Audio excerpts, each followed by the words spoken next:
Hello, everyone, and welcome back to X-Ranger. Before we begin, I thought it would be interesting if each of you could leave a comment indicating which part of the world you're joining us from. Also, don't forget to like and subscribe if you're enjoying the episodes. Now let's get comfortable, relax, and start our program. It was early October, and my husband Tom had insisted on one last camping trip before winter set in. The weather forecast promised a clear weekend, though they warned about dropping temperatures at night. We'd been to Lake Cle Elam dozens of times. It was our favorite spot, just a few hours from Seattle. The lake was beautiful that time of year, with the leaves turning golden and red. We arrived Friday afternoon and set up our campsite in our usual spot, about 200 yards from the lake's edge. Tom got the tent up while I organized our supplies and kept an eye on Jenny, who was collecting pine cones nearby. The air was crisp, probably around 45 degrees, but the sun was still warm enough to keep us comfortable. There were only two other groups camping in the area, both far enough away that we could barely see their tents through the trees. Everything was normal until about 4:30 p.m. I remember checking my watch because I was starting to think about dinner prep. Jenny asked if she could walk down to the little stream we could hear running nearby. It was maybe 50 yards from our campsite, and we could see it through the trees. We'd been there so many times, and she knew the rules. Stay within sight of the camp, don't go near the water's edge. I said yes, watching her skip away in her red wool coat and yellow rubber boots. 10 minutes later, I realized I couldn't hear her humming anymore. You know how it is with kids. They make noise constantly, and when they suddenly go quiet, something's wrong. I called out for her. No response.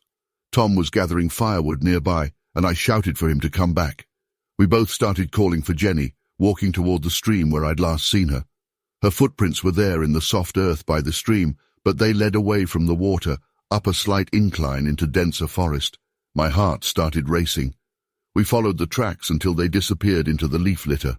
By now we were maybe 100 yards from camp, and the trees were getting thicker. That's when I noticed how quiet it had gotten. Usually you'd hear chickadees or juncos this time of day, maybe a squirrel chattering. But there was nothing. Just this heavy silence that seemed to press down on us. Tom ran back to camp to grab our flashlights. The forest was already getting dark under the thick canopy, even though sunset wasn't for another couple hours. We split up to cover more ground, staying within shouting distance. I kept calling Jenny's name until my voice was hoarse. Tom ran to the other campsites to alert them, and someone had a CB radio to call for help. The rangers arrived within an hour, and soon we had about 20 people searching the area. As it got darker, the temperature started dropping fast. My fingers were going numb, but I couldn't stop searching. Every time I heard a branch crack or leaves rustle, I'd run toward the sound only to find nothing. The rangers had brought better lights and were systematically searching in a grid pattern, but the forest is dense there, with lots of undergrowth and fallen trees. Around 8 p.m., one of the rangers picked up an odd scent, like wet dog mixed with something rotting. At first we thought maybe it was a dead animal, but it would come and go with the wind. The weird thing was, every time we caught that smell, we'd also hear heavy movement in the brush, but it was always just out of sight of our flashlight beams. The temperature had dropped to near freezing when we heard something that made my blood run cold. A long, low sound, somewhere between a moan and a whimper, but much deeper than any human voice. It seemed to come from a ridge about a quarter-mile east of our search area. Tom wanted to run toward it, but the rangers made us stay together. We found her around 10:30 p.m. in a shallow cave formation I didn't even know existed, about half a mile from our campsite. One of the searchers spotted reflected light from her red coat through some brush. I ran ahead of everyone else, my heart in my throat. Jenny was curled up on a bed of dry leaves, sound asleep. She was completely covered in a thick layer of leaves and small branches, arranged so carefully it couldn't have been random. Most surprisingly, she was warm, not even shivering despite the near-freezing temperature. When we woke her up, she wasn't scared at all. She was just confused about why everyone was so worried. That's when she told us about the big mummy who found her. According to Jenny, she had gotten turned around trying to follow a butterfly and started crying when she couldn't find her way back. She said this tall, furry mummy came and picked her up, carried her to the cave, and made her a leaf blanket to keep her warm. The rangers were professional about it. but I could see them exchanging looks when they found the footprints. They were enormous. The ranger measured one at 16 inches long. They formed a clear trail leading to and from the cave entrance. That musky smell was extremely strong around the cave, so much that it made my eyes water. What really shook me was what we found inside the cave. Besides the carefully arranged leaf bed where Jenny had been sleeping, there were several large rocks arranged in a semicircle, almost like a windbreak. More disturbing were the fresh scratches high up on the cave wall, far higher than any person could reach. The rangers took photos and measurements of everything, but I never heard anything more about their investigation. Jenny wasn't traumatized at all. In fact, for months afterward, she would talk about the fuzzy mummy who helped her, describing in detail how gentle she had been, how she had hummed a deep, rumbling sound that made Jenny feel safe. She said the creature had dark brown fur like the trees, and eyes that looked sad but nice. She remembered the creature's hands being huge, but very careful when arranging the leaves over her. We never went camping at Lake Cle Elam again. Tom and I couldn't handle it, though Jenny would occasionally ask to go back to visit her forest mummy. As she got older, her memories of that day became less clear, but she never changed the core of her story.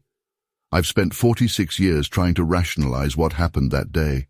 I've read about bears and other wildlife in the area, but nothing explains those footprints, or the careful way Jenny was protected from the cold, or that distinctive smell that lingered in my nose for days afterward.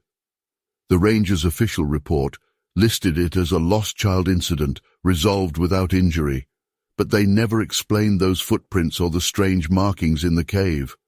Sometimes late at night when I can't sleep, I still hear that deep moaning sound echoing through the trees. I wonder if somewhere out there, that creature remembers my daughter too, the little girl in the red coat who needed help finding her way home. What haunts me most isn't the fear I felt that day. It's the realization that whatever found my daughter showed more compassion than many humans would have. It didn't just find her, it protected her, comforted her, and kept her safe until we could find her. I don't know what to call it, and I'm not sure I want to. Some things in this world defy explanation, and maybe that's okay. Story 2. I had been tracking a herd of elk for my latest assignment with National Geographic. The previous week, I'd scouted the perfect location, a natural blind about 40 feet up on a ridge overlooking a small valley where the elk regularly grazed. That morning, I arrived well before dawn, around 4:30 a.m. The air was crisp, typical for Wyoming in early fall, probably around 45 degrees Fahrenheit. I remember checking my gear one last time, my Nikon F4 with a 600mm f4 lens tripod and enough film for a full day's shoot. By first light, I was settled in my spot, surrounded by dense pine forest. I had constructed a simple blind using local vegetation and some camo netting. The elk usually appeared around sunrise, and sure enough, by 6:45 a.m., a group of about 12 emerged from the tree line across the valley, roughly 200 yards away. I started taking photos, documenting their natural behavior. The morning light was perfect, filtering through a light mist that had settled in the valley. That's when something caught my attention in my peripheral vision, maybe 80 yards to my right. At first I thought it was a bear standing upright, which isn't uncommon, but something felt off about the proportions. I slowly swung my camera around, and that's when I saw it. Through my telephoto lens, I could make out a massive bipedal figure, partially obscured behind a large pine tree. The creature was huge. I've photographed grizzlies for years, and this thing was taller, probably 8 feet at least. What struck me most was how it moved. It didn't just hide behind the tree. It actively used broken branches and vegetation to break up its outline. I'd seen military personnel use similar techniques, but this was different, more instinctive, more natural. The hair on my arm stood up as I watched it through my viewfinder. It was covered in dark reddish-brown hair, but not uniformly. The hair seemed to vary in length and color, creating a natural camouflage pattern. Its face was largely hidden, but I could make out very human-like eyes, deep-set under a prominent brow ridge. They were alert, intelligent, constantly scanning the environment. My hands were shaking as I started taking photos. The creature would stay perfectly still for long periods, then make incredibly fluid, calculated movements to new positions. It used the terrain masterfully, always keeping something between itself and the elk. I noticed it would time its movements with natural sounds. When the wind rustled the trees, or when a nearby stream's rushing water grew louder, it would shift position. What really got to me was how it studied the elk. It wasn't stalking them like a predator, at least not for immediate attack. It was learning. It would watch their grazing patterns, their social interactions, their defensive positioning. Several times, I saw it pick up small branches or vegetation, using them to enhance its concealment. The most unnerving moment came about 2 hours in. A branch cracked somewhere behind me, and I instinctively turned to look. When I swung back around, the creature was staring directly at my position. Those eyes, they weren't animal eyes. There was recognition there, awareness. It knew I was watching it, but it didn't run. It didn't act aggressive. It just acknowledged me, then went back to its observation of the elk. I managed to get 13 photos before it left. The last shot I got was of it simply melting away into the forest. There was no crash through the underbrush, no dramatic exit. It just disappeared, using the same masterful camouflage techniques I'd been watching all morning. The elk never even knew it was there. When I finally climbed down from my blind around noon, my legs were shaking so badly I could barely walk. I found some impressions in the soil where I'd seen the creature, but the ground was too rocky for clear tracks. What I did find was disturbing enough. Broken branches at heights over 8 feet, and some of them were quite thick. I got the film developed as soon as I could. The photos show something. The problem is, the creature was so good at concealment that in most shots you can only make out parts, an outline here, a limb there.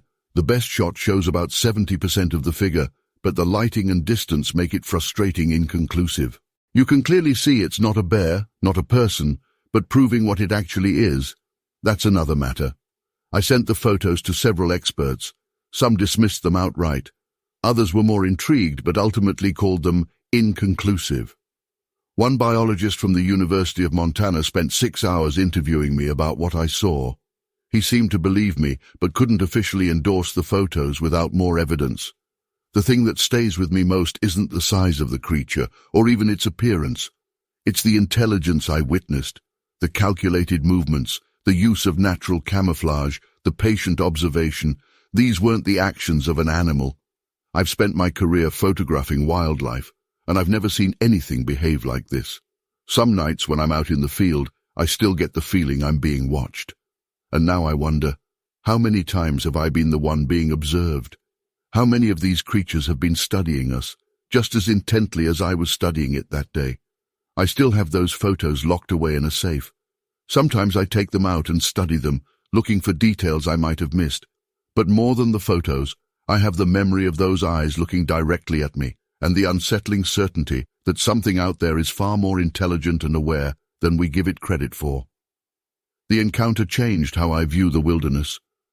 There's a deeper mystery out there in our forests, something that challenges everything we think we know about North American wildlife. I don't expect anyone to believe me without question. I'm not sure I would in their position. But I know what I saw that day in Wyoming, and I know that somewhere out there they're watching, learning, and staying just outside the edge of proof. The most frustrating part is that despite my career being built on capturing defining moments in nature, the best evidence I could get of the most incredible thing I've ever seen remains tantalizingly insufficient. But maybe that's exactly how they've survived all this time, by being just present enough to be seen occasionally, but just elusive enough to maintain reasonable doubt. Story 3. I've worked in the mines around Lead, South Dakota for over 25 years, and what I experienced in the summer of 1983 still haunts me today. I've never been one for tall tales. Anyone who's worked the mines knows you can't survive underground if you're not grounded in reality. But what I saw that night in the abandoned Richmond Hill mine defied everything I thought I knew about our world. It was July 15th, around 10:30 p.m. I was doing my regular maintenance checks on some old equipment we kept stored in the Richmond Hill mine. Even though the mine wasn't active anymore, we still used parts of it for storage, and maintained certain sections to prevent collapse. The night was unusually warm, and even 200 feet underground, the air felt heavy and stagnant. I had my hard hat with its mounted lamp, my tool belt and my clipboard, just another routine night check. The Richmond Hill mine had these narrow gauge rail tracks running through the main tunnel, and I remember the sound of my boots on the wooden ties echoing off the walls as I made my way deeper inside. The air had that typical mine smell, a mix of damp earth, old timbers, and lingering mineral dust. Around midnight, I was checking the support beams in one of the larger chambers when I heard it, a distinct scraping sound coming from one of the side tunnels. At first I thought it might be settling rock, which isn't uncommon in old mines. But this was different. It was rhythmic, deliberate. It sounded like metal on rock, but with a pattern to it, like someone or something was digging. My first thought was that we might have claim jumpers. Lead might not be the boomtown it once was, but you still get people trying their luck in abandoned mines. I switched off my lamp and stood perfectly still, listening. The scraping continued, and now I could hear heavy breathing too, echoing off the tunnel walls. It wasn't the wheezing of some amateur prospector. It was deep, powerful, like a large animal. I should have radioed for backup right then, but curiosity got the better of me. I'd been in these mines longer than most, and I felt responsible for what happened in them. I crept toward the sound, keeping close to the wall. The side tunnel was about 50 feet ahead, branching off to the right. As I got closer, I could see a faint light coming from around the bend. That's when I smelled it, an overwhelming stench that nearly made me gag. It was like wet dog mixed with rotting vegetation and something else I couldn't identify. In all my years underground, I'd never encountered anything like it. The smell got stronger as I approached the tunnel entrance. I reached the junction and slowly peered around the corner. What I saw next is burned into my memory forever. About 30 feet down the tunnel, illuminated by what looked like an old mining lantern on the ground, was the largest bipedal creature I've ever seen. It had to be at least 8 feet tall, covered in dark, matted fur. But what struck me wasn't just its size, it was what it was doing. The creature was standing upright, using an old pickaxe from our mining operations with shocking precision. Its movements weren't random or animalistic, they were methodical, purposeful. It would strike the rock face in a specific spot, then use the pointed end to pry away loose material. Every few minutes, it would stop and examine the wall, running its massive hands over the surface as if looking for something specific. I stood there, frozen, watching this impossible scene unfold. The creature's muscles rippled under its fur as it worked, and I could see steam rising from its body in the cool mine air. Its head was large and somewhat conical, but it kept it lowered, focused on its work. I noticed its hands were immense but surprisingly articulated. It adjusted its grip on the pickaxe just like a human would. The surreal part was how it had set up its work area. There was a pile of extracted rock neatly stacked to one side, and it had positioned the lantern to cast light exactly where it needed it. This wasn't random animal behavior, this showed planning, intelligence. For what felt like an eternity but was probably about 15 minutes, I watched it work. Then everything went wrong. The creature suddenly stopped mid-swing and turned its head slightly. I heard it sniff the air sharply. Then, in one fluid motion, it turned and looked directly at me, with eyes that reflected the lantern light like copper coins. Time seemed to freeze for a split second. Those eyes held an intelligence that sent chills down my spine. Then the creature let out a sound, not quite a roar, not quite a grunt, that made my chest vibrate. It dropped the pickaxe, and in 2 massive strides, it crossed half the distance between us. I didn't stick around to see what would happen next. I turned and ran faster than I ever have in my life. Behind me, I could hear its heavy footsteps and labored breathing. The sound echoed off the walls until I couldn't tell if it was right behind me or not. I didn't stop running until I reached the mine entrance and my truck. The next morning, I went back with 3 other workers and my supervisor. The lantern was gone, but everything else was exactly as I'd seen it. The pile of excavated rock was there, and the wall showed clear signs of methodical tool use. Not random strikes, but purposeful patterns that suggested whoever or whatever had made them understood mining techniques. We found footprints in the soft mine floor that measured 19 inches long and nearly 8 inches wide. They were so deep that whatever made them had to weigh at least 500 pounds. We took photos and measurements, but nothing ever came of it officially. The company didn't want attention drawn to an abandoned mine for liability reasons. Most of the evidence was destroyed a week later when that section of the mine was sealed off due to structural concerns. I kept working the mines for another 15 years after that night, but I never went into any tunnel alone again. I've run this encounter through my mind thousands of times, trying to make sense of it. What was it looking for? Why did it know how to use our tools? I've heard all the Bigfoot stories, but none of them mention anything like this. A creature that not only used tools, but seemed to understand mining. To this day, I can't walk past old mining equipment without remembering those eyes and those methodical movements. Whatever I saw that night wasn't just some animal. It knew exactly what it was doing, and that's what scares me the most. Sometimes late at night, I still hear that scraping sound in my dreams, and I wonder if it's still out there, still digging for whatever it was looking for in those dark tunnels. Story 4. I've been hesitating to share this for almost 30 years now.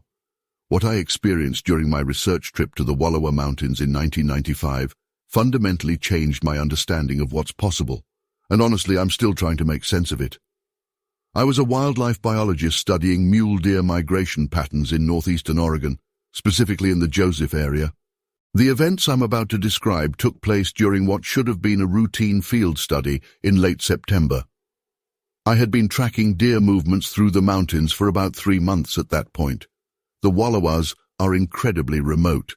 It's some of the most rugged terrain in Oregon, with dense forests and steep granite peaks. That particular autumn had been unusually mild, which meant I could extend my research period longer than initially planned. On September 23rd, I was following a deer trail about 12 miles northeast of Joseph at an elevation of roughly 6,500 feet. The morning was crisp but clear, probably around 45 degrees Fahrenheit, with a light breeze coming down from the ridgeline. I remember checking my GPS coordinates and noting them in my field journal, something I did obsessively throughout my research. I had my usual gear: backpack with supplies, camera, binoculars, sample collection bags, and my research notebook. Around 10:30 a.m., I noticed something odd about the game trail I was following. There were broken branches at about 8 feet high, way too high for deer. At first I dismissed it as storm damage, but then I started seeing a pattern. The breaks were consistent, all at similar heights, and they created a sort of pathway leading off the deer trail. My scientific curiosity got the better of me. I decided to follow these markers, documenting everything with my camera. The forest was unusually quiet.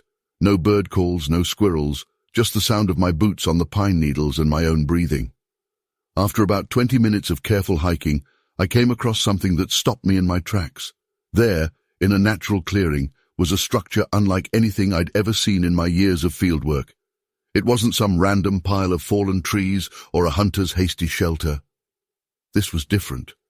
The structure was approximately 8 feet tall and 12 feet wide, built against a natural rock formation. Large logs had been strategically placed to create a framework with smaller branches woven between them. What really caught my attention was the engineering. The logs were positioned to direct water runoff away from the interior, and the whole thing was reinforced with carefully placed rocks at stress points. My hands were shaking as I took photos and measurements. This wasn't random. This showed planning, understanding of basic structural engineering principles. The interior was about 100 square feet, with a small entrance facing southeast, away from the prevailing winds. Inside, I found something that made my blood run cold: organized piles of partially eaten elk bones, separated by type, and what looked like food storage areas with preserved berries and pine nuts. But what really got to me were the hairs. Dark, coarse hairs, much thicker than deer or elk hair, stuck to some of the interior branches. I collected samples, my scientific training kicking in despite my growing unease. They were unlike anything I'd seen before: 3, 4 inches long, dark brown to black, with a peculiar texture. As I was documenting the site, I caught a whiff of something that made my stomach turn: a powerful, musky odor, like wet dog mixed with rotting vegetation, but much stronger. It seemed to come and go with the wind. I've spent enough time around wildlife to know the usual animal smells, but this was different. It was overwhelming, almost oppressive. That's when I noticed there were more structures. From my position, I could see at least 2 more similar shelters partially hidden in the vegetation. They formed a rough triangle, each about 50 yards from the others.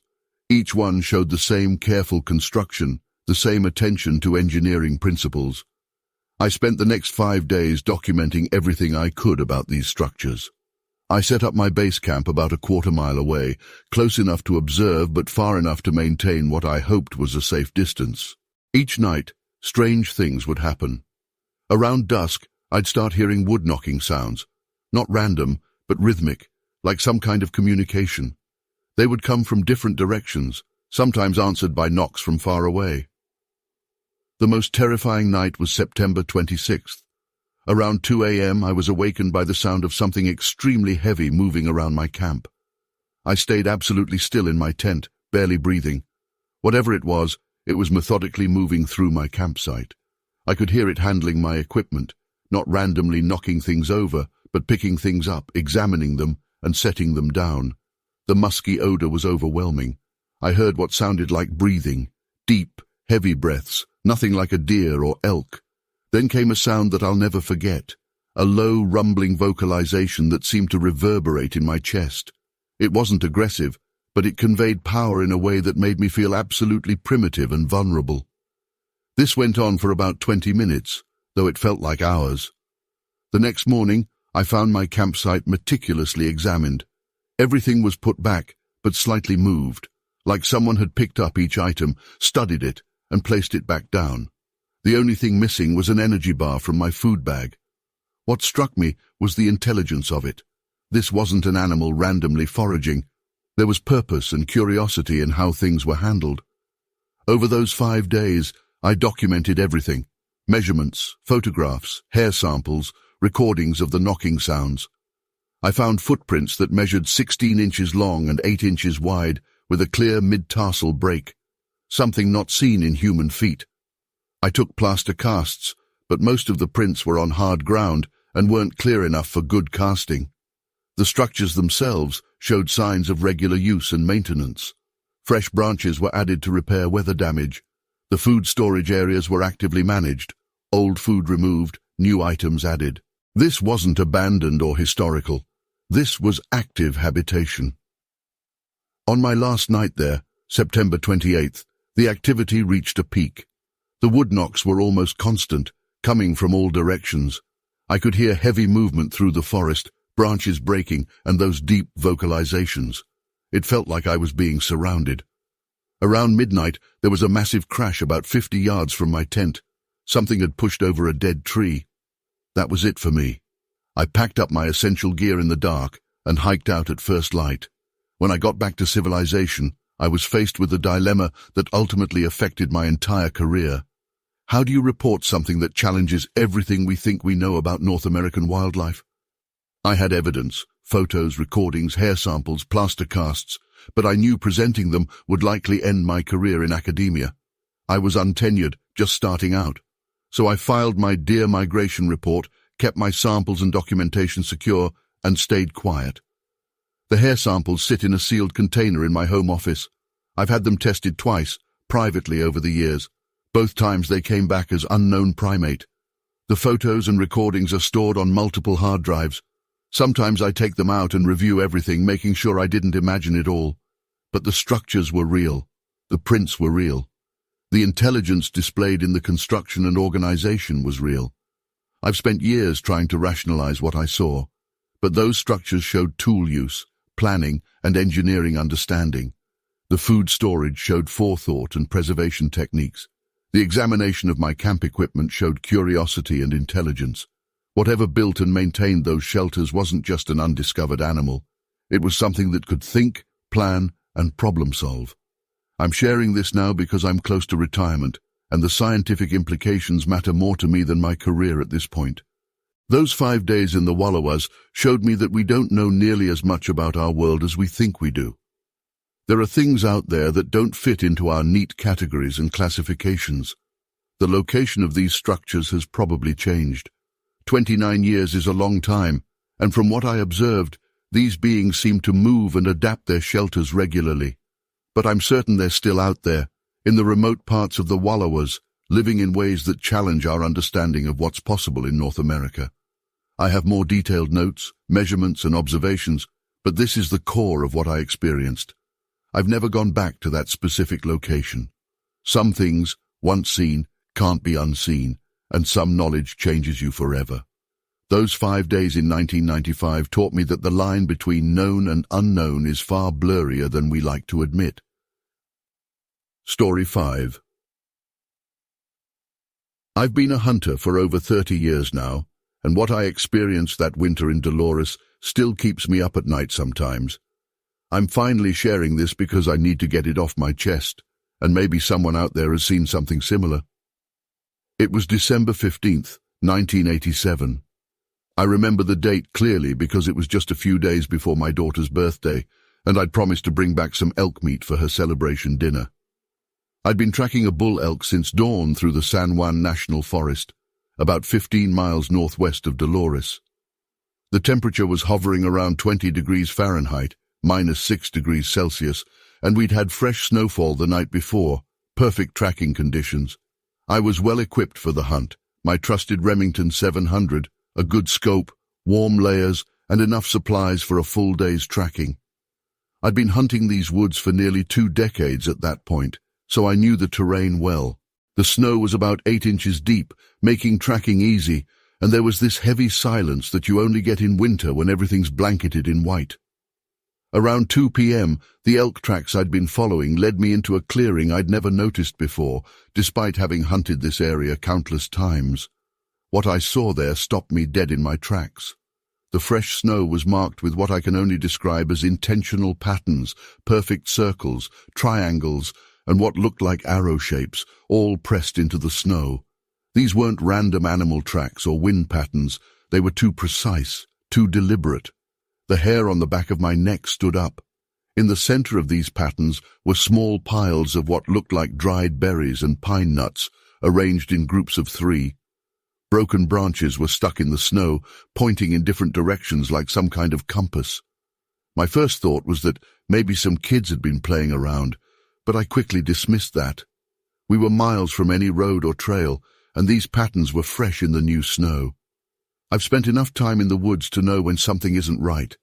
Every instinct told me to leave, but my curiosity got the better of me. I found a position behind a large fallen pine about 40 yards from the clearing where I could observe while staying hidden. The elk tracks were forgotten. This was something else entirely. After about an hour of waiting, the silence was broken by the sound of breaking branches. It wasn't the random snapping you'd hear from a deer or elk moving through the forest. These were deliberate, rhythmic breaks, almost like footsteps. That's when the smell hit me. A mixture of wet dog and rotting vegetation, but much stronger than anything I'd encountered before. What happened next is something I've replayed in my mind thousands of times, trying to convince myself I saw something else, something explainable. From the tree line emerged a creature that I can only describe as massive. It walked on 2 legs, covered in dark brown, almost black hair. I'm 6'2", and this thing had to be at least 7.5 feet tall. Its movements were smooth, deliberate, nothing like a bear standing on its hind legs. The creature moved directly to the center of the patterns in the snow. What I witnessed next challenges everything I thought I knew about these beings. It began methodically rearranging the piles of dried fruit, moving them in specific sequences. It would place 3 berries in a triangle, pause, then move them to form a line. This went on for several minutes. The branches were next. It would pick them up and reposition them, pointing them in new directions. The level of intelligence and purpose in its movements was undeniable. This wasn't some animal randomly pawing at food. The creature appeared to be performing some kind of ritual, though for what purpose I couldn't begin to guess. Its hands, and they were hands, not paws, moved with a precision that still amazes me. I stayed completely still, barely breathing, my heart pounding so hard I was sure it would hear me. Through my scope, I could make out details I wish I hadn't seen. Its face was somewhere between ape and human, with deep-set eyes that showed an intelligence that terrified me. The way it would pause occasionally and scan the tree line made it clear it was aware of its surroundings, though it never seemed to notice me. After what felt like hours but was probably about 30 minutes, the creature completed whatever it was doing. The patterns in the snow had been completely rearranged, with the dried fruit now forming complex patterns I couldn't make sense of. Then it did something that chills me to this day. It stood completely still, raised its head, and released a sound I can only describe as a cross between a deep hum and a whale song. The sound seemed to reverberate through the clearing, and I could feel it in my chest. Just before leaving, it did something that convinced me this was no random encounter. It reached into what looked like a hollow in a nearby tree and pulled out more dried fruit, replenishing the piles it had arranged. This was a regular occurrence for this being. It had created a ritual site that it visited repeatedly. The creature departed as silently as it had arrived, moving with a grace that seemed impossible for something its size. After it left, I waited another hour before I dared to move. When I finally approached the site, the patterns were exactly as I'd seen them being arranged. The snow around the area was compacted in layers, suggesting repeated visits.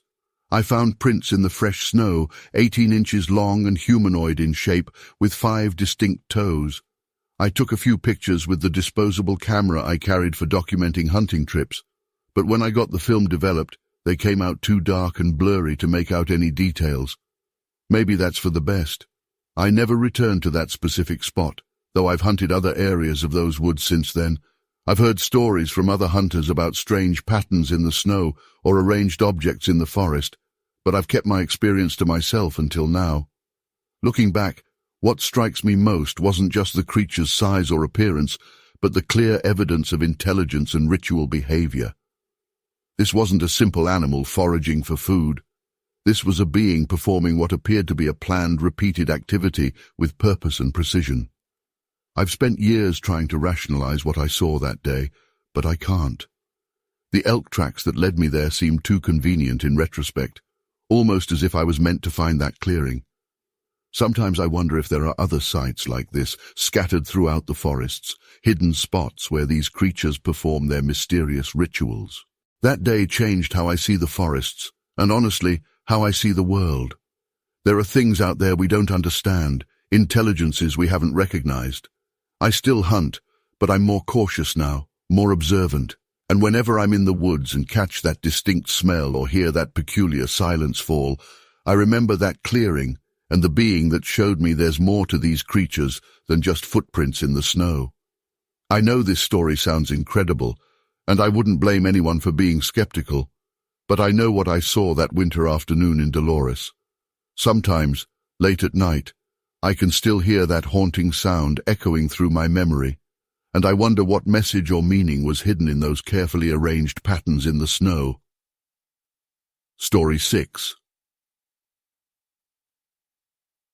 I've worked as a forest ranger in Montana for over 15 years, but what I encountered in the spring of 1992 near Libby still keeps me up at night sometimes.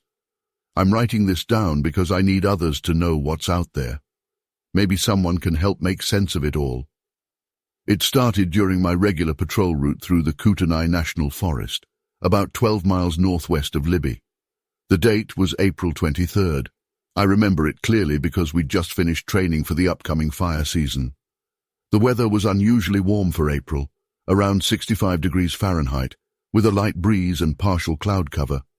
Perfect conditions for my planned survey of young growth areas. I'd been tracking some unusual deer movement patterns in the area, and locals had reported strange noises at night. Nothing too concerning initially. Wildlife behavior often changes with the seasons. But what I found that day defied any rational explanation I've been able to come up with.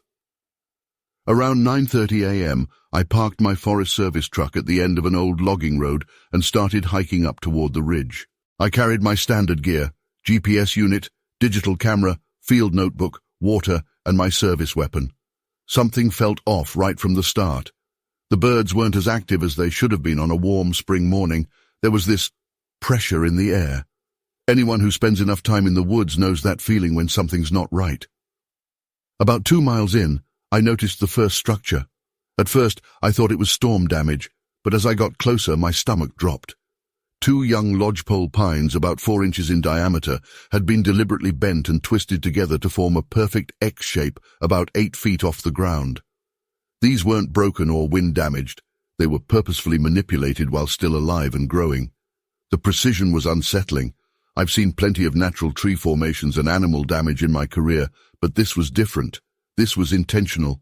As I documented the first structure, I noticed another one about 50 yards ahead, then another. They formed a clear line heading northeast. I started mapping them with my GPS, taking photos and making notes. What really got to me was the strength required to bend these trees. These weren't saplings. We're talking about healthy, resistant trees bent like they were made of rubber. The structures all pointed toward water sources, small creeks, springs, and eventually toward the Kootenai River. This wasn't random. It was a pattern, a system of markers that extended for nearly a mile. I spent hours documenting everything, fighting the growing sense that I was being watched. Then I found the tracks. The first one stopped me cold. A bare footprint, humanoid but massive, pressed almost 2 inches into hard ground. I'm trained in wildlife tracking, and I know every animal print native to these forests. This was something else entirely. The print measured 16 inches from heel to toe, with 5 distinct toes. The stride length between prints was consistently around 5 feet, a human-like gait but impossibly long. I followed the tracks for about 400 yards before they disappeared into rocky terrain.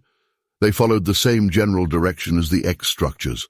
By this point it was late afternoon, and I had to make a decision, head back or continue investigating. Professional curiosity won out over the growing sense of dread. I set up a basic camp near one of the structures, planning to do some audio monitoring after dark. I'd brought enough gear for an overnight stay, though I hadn't initially planned on camping. The temperature dropped to around 45 degrees Fahrenheit as the sun set. Around 9:15 p.m., everything went dead quiet. No insects, no nightbirds, nothing. Then I heard it, a deep guttural vocalization that seemed to come from multiple directions at once. It started as a low rumble, almost below the threshold of hearing, then built into something between a howl and speech. I fumbled with my digital recorder, managing to capture about 20 minutes of these sounds. The vocalizations continued sporadically through the night. They seemed to follow a pattern, one long call followed by 2 shorter ones, then silence for exactly 17 minutes. I timed it, before repeating. This wasn't random animal noise, it was communication. Around 2 a.m., something large moved through the woods about 100 yards from my camp. The footsteps were heavy enough to vibrate the ground. I heard wood cracking, then a sound I can only describe as a tree being slowly bent until it split. I stayed absolutely still in my tent, barely breathing. The smell hit me then, a powerful musky odor mixed with something like wet dog and rotting vegetation. I didn't sleep. As dawn approached, the sounds and movement stopped. When I finally emerged from my tent, I found 3 new X structures that hadn't been there the night before. The trees were still fresh, sap oozing from the bent points. Whatever did this was incredibly strong and had done it silently enough that I hadn't heard the actual construction. I spent the next 2 nights in different locations along the X structure line, documenting similar patterns of activity. Each night, the vocalizations followed the same timing pattern. Each morning, I found new structures or signs of activity. Broken branches, more footprints, areas where the ground had been disturbed, as if something large had been digging. I collected as much evidence as I could. Photos, measurements, audio recordings, plaster casts of the prints. I filed a detailed report with my supervisor, including coordinates for all the structures and prints. The official response was predictable. They suggested it was probably bear activity combined with storm damage. But bears don't bend trees into geometric patterns. Bears don't leave human-like footprints, and bears definitely don't communicate in complex patterns. The audio analysis I had done later revealed something fascinating and terrifying. The vocalizations contained consistent patterns that suggested language, not just animal calls, but actual structured communication. The frequency range was unlike anything in our wildlife databases. I've gone back to that area many times since then, but the activity seemed to stop as suddenly as it began. The X structures remained until they were destroyed by a forest fire in 1994. Sometimes, on quiet nights when I'm out on patrol, I still hear those vocalizations in the distance. But now they seem to come from different areas of the forest, always moving, never in the same place twice. I've spent decades in these forests. I know what's natural and what isn't. What I encountered over those 3 days was intelligent, organized and purposeful. It used tools, created signs, and communicated in patterns. Whatever it wasn't just passing through. It was marking territory, creating navigation points, and sending messages. The most unsettling part? Every time I've shared these GPS coordinates with other rangers or researchers who wanted to investigate, they've reported equipment failures, battery drainage, and compass malfunctions in that exact area. It's like something doesn't want to be found, doesn't want to be studied, but it's out there. I know because I see the signs, new X structures appearing in different parts of the forest, always pointing to water, always following the same pattern. I'm sharing this now because people need to know what's really out there in our forests. These weren't just random encounters with an unknown animal. This was contact with something that thinks, plans, and communicates. Something that's been living alongside us just out of sight, leaving signs we're only beginning to understand. Story 7. I need to share what happened to me during my archaeological dig in Ukiah back in '89. I've kept this to myself for years, told only a handful of colleagues, but it's time to put it out there. Maybe someone else has experienced something similar and can help make sense of it all. I was leading a small excavation about 15 miles outside Ukiah, California, in a densely forested area. We'd received permits to investigate what we believed was a previously undocumented Native American tool-making site. The location was promising, a natural rock shelter near a creek, the kind of place that would have been ideal for temporary camps thousands of years ago. It was early May, and I was practically living at the site. My research grant gave me 3 months, and I was determined to make the most of it. The university had provided basic equipment, a cargo van, some basic surveying tools, and a small generator. I'd set up a simple camp with a tent and a work area under a tarp. The nearest proper road was about 2 miles away, and the closest neighbor was a cattle ranch about 5 miles down the valley. The first 2 weeks were routine. We'd gridded the site, started careful excavation, and were finding exactly what we'd expected: scattered stone tools and debitage, the waste flakes from making tools. But something was off about these artifacts. I'd specialized in lithic analysis during my PhD, studied countless stone tools from California sites, but these were different. The flaking patterns, the way the stone had been struck to create the tools, didn't match any known tradition I'd studied. That alone was exciting enough. But then things started getting weird. It was May 23rd when I first noticed something was wrong. I'd carefully mapped and photographed a 2x2-meter test pit the evening before, documenting every artifact before covering it with a tarp for the night. When I returned the next morning, there were 3 new tools sitting right on top of the soil I'd already excavated. At first I thought someone was messing with me. Maybe one of the grad students was playing a prank. But when I examined the tools, my blood ran cold. They showed the exact same unusual flaking pattern as the ancient ones we'd been finding. Not similar, identical. And they looked fresh, with sharp edges that hadn't been dulled by time. I didn't tell anyone at first. I photographed everything, took detailed notes, and bagged the new artifacts separately. That night, I stayed up late, watching the site from my tent. Nothing happened. But 2 days later, it happened again. Different pit, same story. New tools appearing overnight. I called a colleague at UC Berkeley, careful not to sound too crazy. She suggested setting up some game cameras, the kind hunters use to track deer. I bought 6 of them the next day in Ukiah, good ones with night vision capability, and set them up around the excavation units. For a week, nothing. Then, on June 4th, around 2:15 a.m., according to the timestamp, we got our first images. They were blurry and partial, but they showed something. A large figure, much larger than a person, crouched over one of our pits. The infrared flash had caught what looked like dark, matted hair. The figure was clearly manipulating something with its hands, showing remarkable dexterity for its size. I still get goosebumps looking at those photos.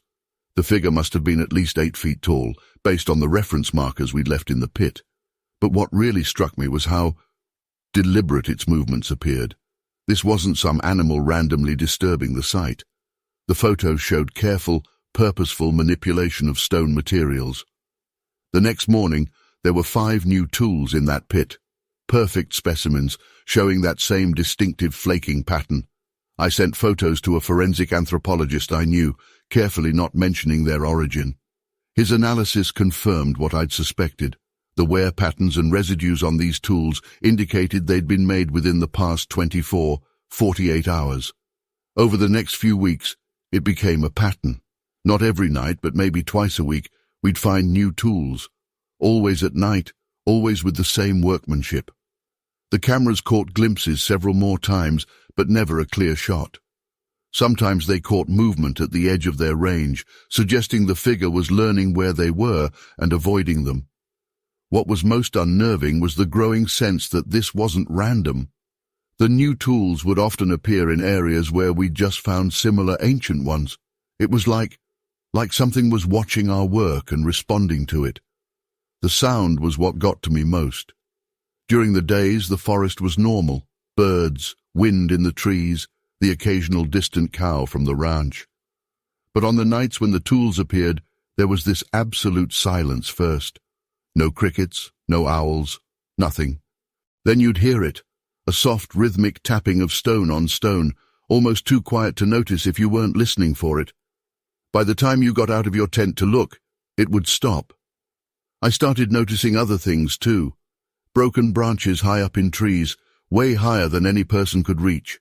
Strange structures of sticks that would appear and disappear. And the smell. On the mornings after we'd find new tools, there was often this musky, organic odor around the site that I can't quite describe. The grad students started getting spooked. 2 of them quit, making excuses about other commitments. I couldn't blame them. Even in broad daylight, you'd get this feeling of being watched. Not threatened exactly, but studied. Like we were the ones being researched. I collected all the evidence I could. Photographs, measurements, soil samples, even hair samples from nearby branches. But every lab I sent them to came back with inconclusive results. The hair wasn't from any known species, but contamination was suspected. The tool analysis showed clear signs of recent manufacture, but no conclusive proof of who or what made them. The last straw came in late July. I'd been working late, documenting some finds by lamplight. The generator had been acting up, so I was using battery-powered LEDs. Around 10 p.m., I heard the stone-on-stone sound, closer than ever before. When I looked up, there it was, just at the edge of my light's reach. I couldn't move, couldn't breathe. It was enormous, covered in dark hair, but the hands, God, the hands were almost human-like, carefully working a piece of stone in exactly the way I'd theorized the ancient tools had been made. It looked up at me, and I swear I saw intelligence in those eyes. Not animal awareness, but consciousness. Purpose. I'd like to say I did something brave or scientific, took a photo, shot a video, anything. But I just sat there, frozen, as it slowly stood up. It was even taller than the cameras had suggested, and walked into the darkness. The movement was fluid, bipedal, nothing like a bear or other large animal. I packed up the site the next day, wrote it up as a preliminary survey, said we'd need to come back another season with more resources. My official report mentioned the unusual tool patterns, but left out everything else. What choice did I have? Even now, with decades of experience and reputation behind me, I know how it would sound. But here's the thing that really haunts me. Those tools we found, both the ancient ones and the new ones, they're perfect. Better than anything I've seen from any known North American culture. The level of skill, the understanding of stone mechanics, the consistency, it suggests a technological tradition that goes back thousands of years and never stopped. I still have those photos somewhere, and all the documentation. I've thought about releasing it many times, but I know what would happen. It would either be dismissed as a hoax or sensationalized beyond recognition, and somehow that doesn't feel right. Whatever I encountered out there was real, intelligent, and had its own purpose. Maybe some things deserve to keep their mysteries. The tools are in the university collection now, carefully catalogued but rarely discussed. Sometimes I go look at them, the ancient ones and the new ones side by side, indistinguishable except for their age. and I wonder if somewhere in those forests around Ukiah, something, is still making them, carrying on a tradition older than humanity's memory. Story 8. The weather was typical for early fall in the Cascades, overcast, about 55 degrees Fahrenheit, with a light drizzle that had been going on since dawn. I'd parked my old Ford pickup at the end of an unmarked Forest Service road, about 12 miles northeast of Packwood. My research that day was focused on examining some interesting basalt formations I'd spotted on satellite imagery. I'd been hiking for about 2 hours, taking samples and measurements, when I noticed something odd about the rock face ahead of me. There was what looked like a cave entrance, partially hidden behind some dense undergrowth. This wasn't unusual in itself. The area has plenty of caves, but something about this one caught my attention. The vegetation around the entrance seemed arranged, not in a way that screamed artificial, but just organized enough to make me do a double take. The entrance was about 8 feet high and 6 feet wide. As I approached, I noticed the first red flag. There was a distinct odor. Anyone who spent time around caves knows they have a particular smell, but this was different. It was a heavy, musky scent, almost like wet dog mixed with rotting vegetation, but much more intense. I've encountered bear dens before, but this smell was unlike anything I'd experienced. I clicked on my heavy-duty maglite and pulled out my field notebook. The cave entrance showed signs of regular use. The ground was worn smooth, and there were what looked like drag marks in the soil. As a geologist, I'm trained to notice patterns in rock formations, and what I saw inside made me stop in my tracks. The walls had markings, not random scratches, but deliberate patterns. They were groups of parallel lines, some vertical, others at various angles, spaced at regular intervals. They weren't deep enough to be geological features, and they definitely weren't made by normal erosion processes. About 30 feet in, the cave widened into a larger chamber. The floor was littered with plant material, not random debris blown in by wind, but carefully arranged piles of dried vegetation. They formed what I can only describe as nests, roughly circular depressions about 7 feet in diameter. The materials were layered, with coarser branches at the bottom and progressively finer material toward the center. As a scientist, I wanted to dismiss what I was seeing, but these structures were clearly deliberate. That's when I heard it. A rhythmic thumping coming from deeper in the cave. At first, I thought it might be water dripping, but the pattern was too regular, too deliberate. It would go thump, thump, pause, thump, thump, thump, pause, then repeat. My rational mind tried to explain it away as some kind of geological process, but I knew better. This was communication. I noticed dark, coarse hairs stuck to the cave walls in several places. They were much too thick to be from any known local wildlife. I carefully collected several samples, placing them in sealed plastic bags I normally used for geological specimens. Some were 6, 8 inches long, dark brown to black, with a peculiar texture unlike anything I'd seen before. The deeper I went, the stronger that musky odor became. About 50 feet in, I found something that made my blood run cold. Pressed into a patch of damp clay near one of the walls was a footprint. Not a bear print, not a human print, but something in between. It was roughly 16 inches long and 8 inches wide at the ball of the foot. The impression was deep. Whatever made it was heavy. The thumping sounds were getting louder now. They seemed to be coming from a narrow passage branching off to the left. That's when my light caught movement in the darkness ahead. I froze. In the beam of my flashlight, I saw something massive shift in the shadows. The thumping stopped abruptly. What happened next is still vivid in my mind. A sound filled the cave.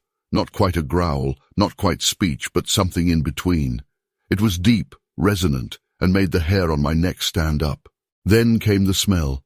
That same musky odor, but so strong it made my eyes water. In the dim light, I saw it. A massive figure, at least 8 feet tall, moving with surprising grace for its size. It was covered in dark hair, but what struck me most was its face, surprisingly flat, with deep-set eyes that reflected my flashlight beam with an orange-reddish glow. Those eyes, they held intelligence. This wasn't just an animal staring back at me.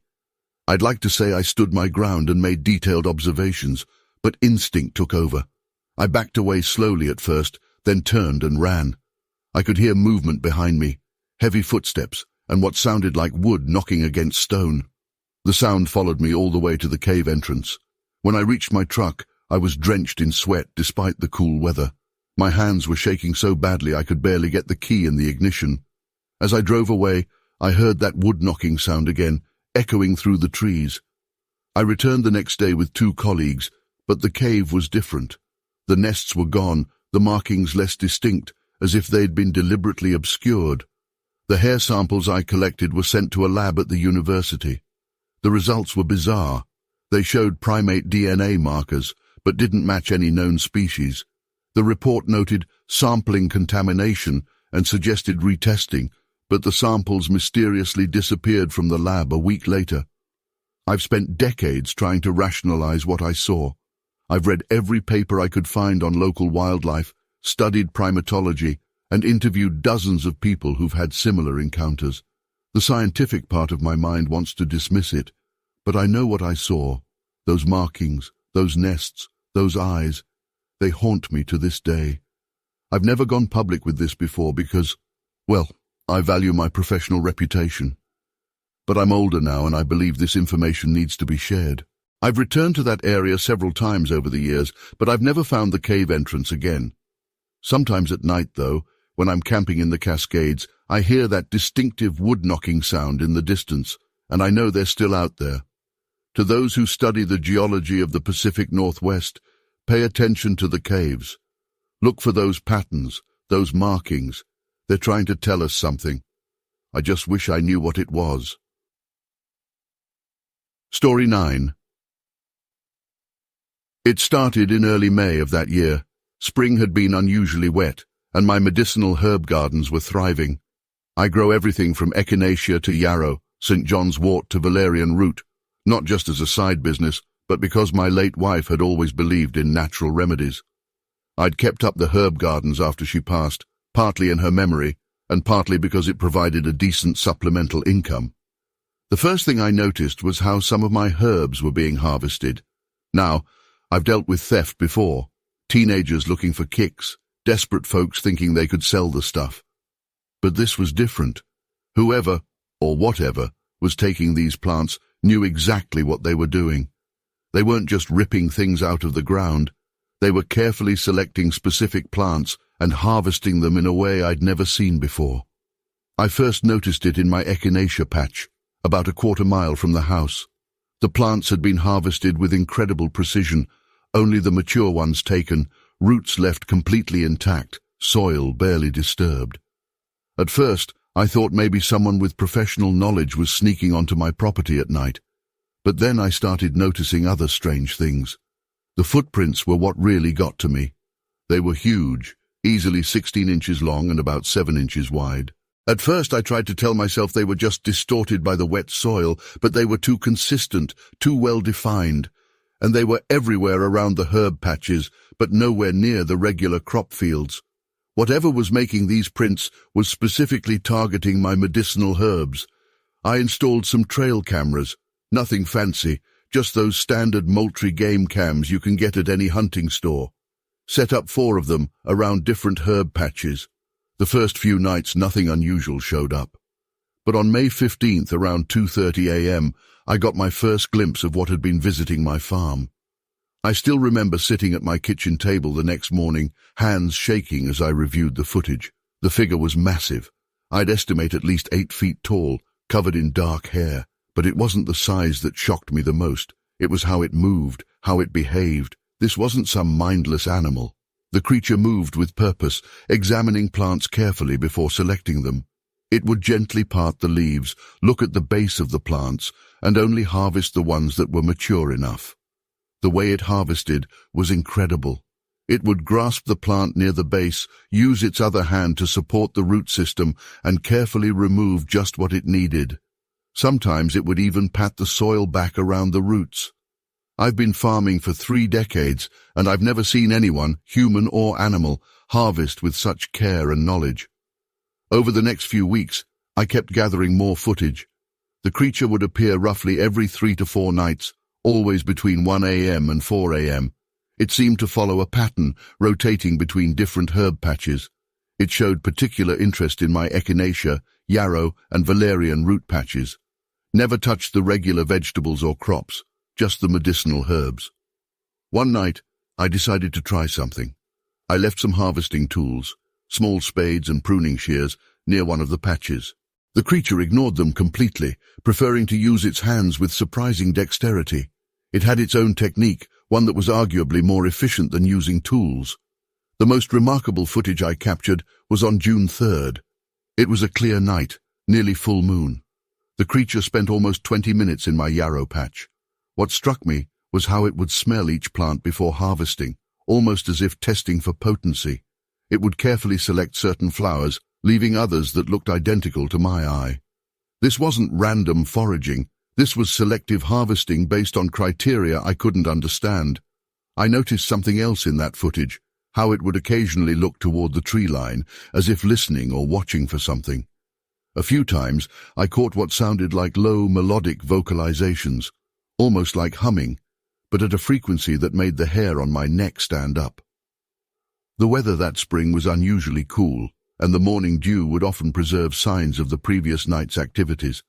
I found interesting patterns in how the creature moved through my property. It never took the same path twice, but always stayed close to the tree line. It seemed to avoid the more open areas of the farm, sticking to shadows and natural cover. One morning, I found something that still puzzles me to this day. In one of the herb patches, several plants had been arranged in what appeared to be a deliberate pattern. 3 echinacea plants had been replanted in a perfect triangle with a yarrow plant in the center. The soil around them had been carefully packed, and there was even evidence of mulch being placed around the bases. I've never seen anything like it before or since. The most unnerving experience came on June 12th. I had stayed up late, hoping to maybe catch a glimpse with my own eyes. Around 2 a.m., sitting in my kitchen with the lights off, I heard it. The sound started as a deep, rhythmic thrumming, almost below the threshold of hearing, but I could feel it in my chest. Then came the smell. A strange, musky odor that wasn't entirely unpleasant, but definitely wasn't anything I'd encountered before. It was earthy, almost medicinal itself. I knew it was close to the house, closer than it had ever come before. Every dog in the area had gone silent, not barking, not howling, just complete silence. Through my kitchen window I could see the herb garden closest to the house about 50 yards away. The motion-activated security light hadn't triggered, but I could see something moving in the shadows, something big. For a moment, just a moment, it stepped into a patch of moonlight. I'll never forget what I saw. It moved like a person, but everything about it was just wrong. Too big, too fluid in its movements. Its head seemed almost pointed at the top, and its arms were incredibly long. But what stuck with me most were its hands, so human-like in their movements as they carefully examined my herbs. Our eyes met. I know they did. Even from that distance, even in the dark, I know it saw me watching. But it didn't run. It didn't act aggressive. It just acknowledged me, almost like a neighbor would with a nod, and continued what it was doing. I don't know how long I sat there, frozen, watching it work. Maybe minutes, maybe an hour. After that night, the visits became less frequent. By mid-July, they had stopped completely, but the creature left something behind on its last visit, a small bundle of dried herbs, plants I recognized from my own garden, arranged and tied together with strips of bark left on a stump near the edge of my property. I still have that bundle, kept in a box in my closet. Sometimes I take it out just to remind myself that it all really happened. Looking back now, I realize I had encountered something that challenged everything I thought I knew about nature and intelligence.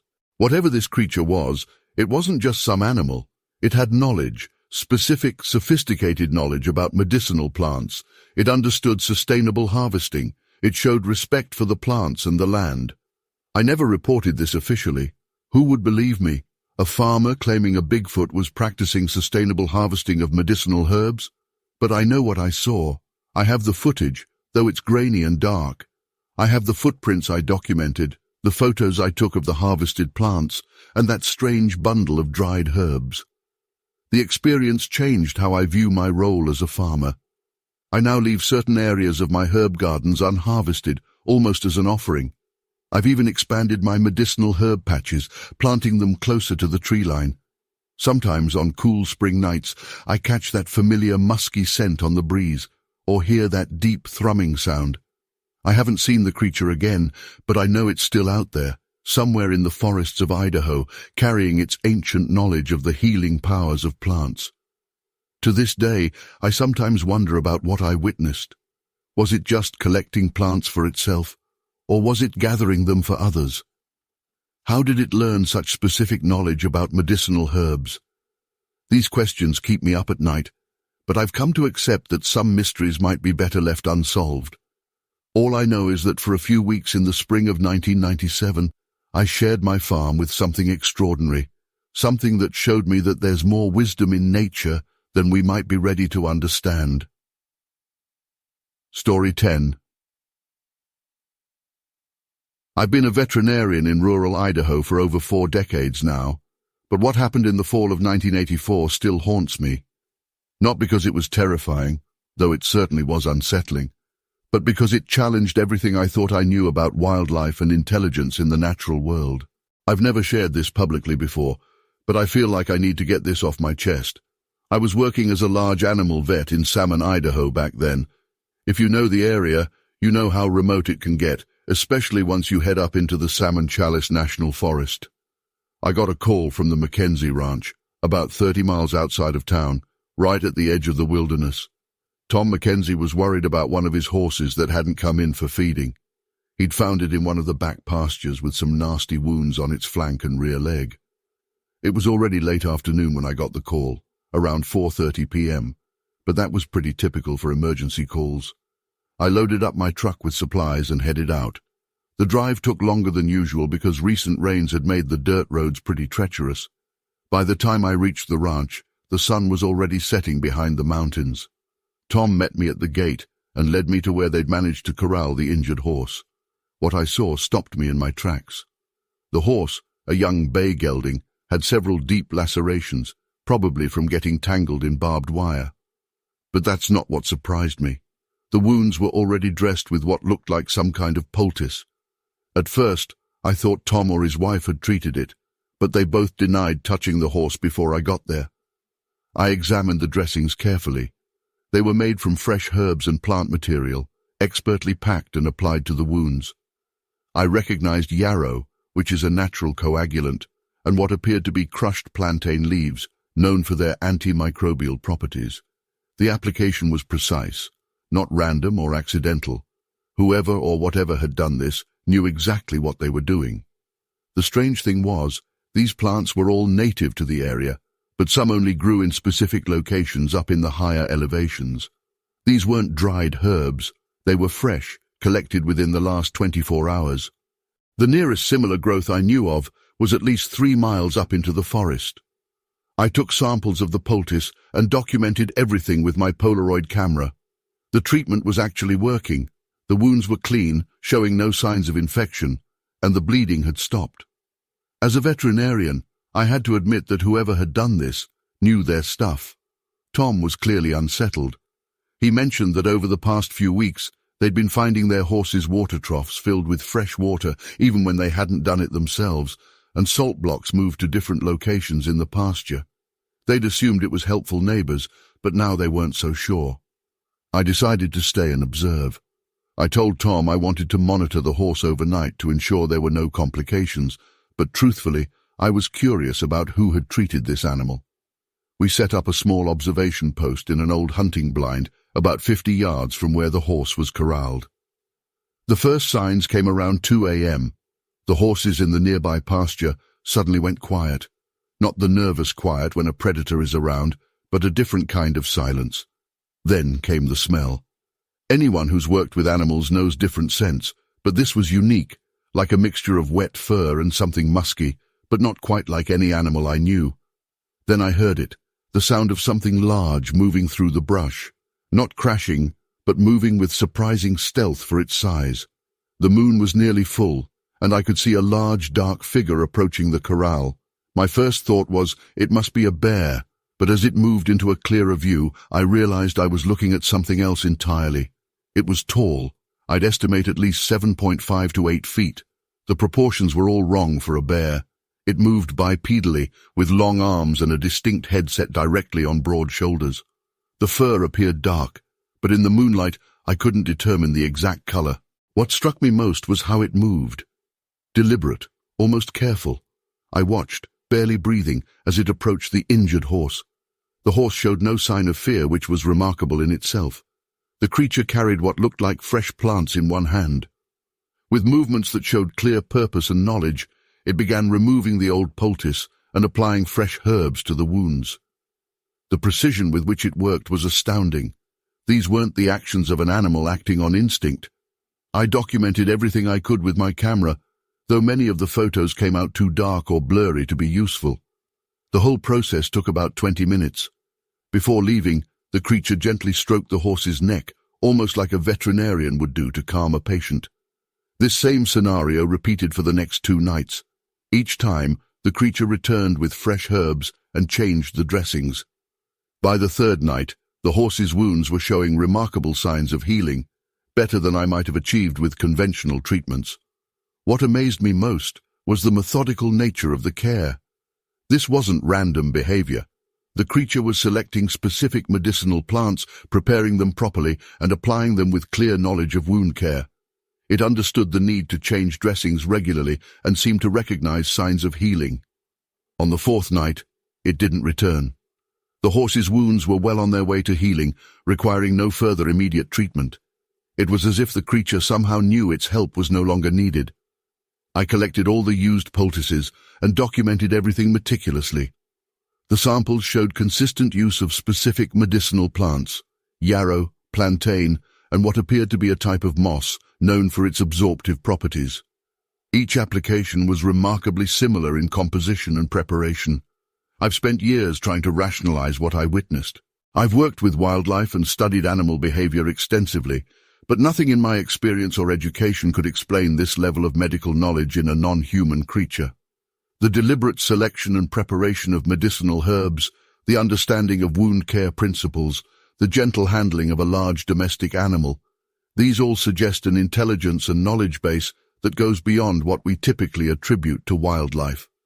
I still practice in Idaho, though I've moved to a different county now.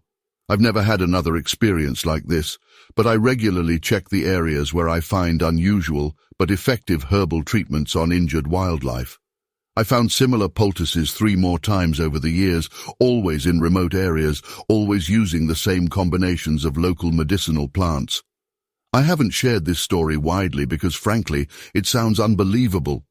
As a veterinarian, I risk my professional reputation even suggesting something like this, but I know what I saw, and more importantly, I know what I documented in terms of the medical care provided. Whatever this creature was, it demonstrated knowledge of herbal medicine that had to have been learned and passed down. This wasn't simple instinct. The samples I collected are still sealed and labeled in my office. The photos, while not clear enough to be conclusive, show the basic size and shape of what I witnessed. But the most compelling evidence was in the methodical, knowledgeable care provided to that injured horse.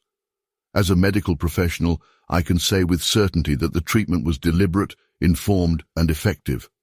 I still work with horses and cattle in remote areas, and sometimes, when I'm out on a lonely road at dusk, I find myself scanning the tree line, wondering if I'm being watched by something that knows more about natural medicine than we give it credit for.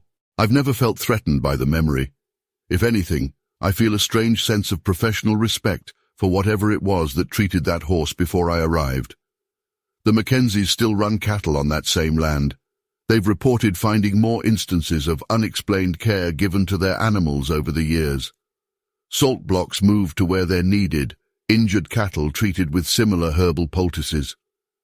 They've learned to accept it as part of life in that remote valley. Sometimes I wonder how many other ranchers and veterinarians have similar stories they're afraid to share. What I witnessed challenges our understanding of intelligence in the natural world. Whatever this creature was, it demonstrated not just intelligence but knowledge, skill, and a capacity for medical care that requires learning and understanding.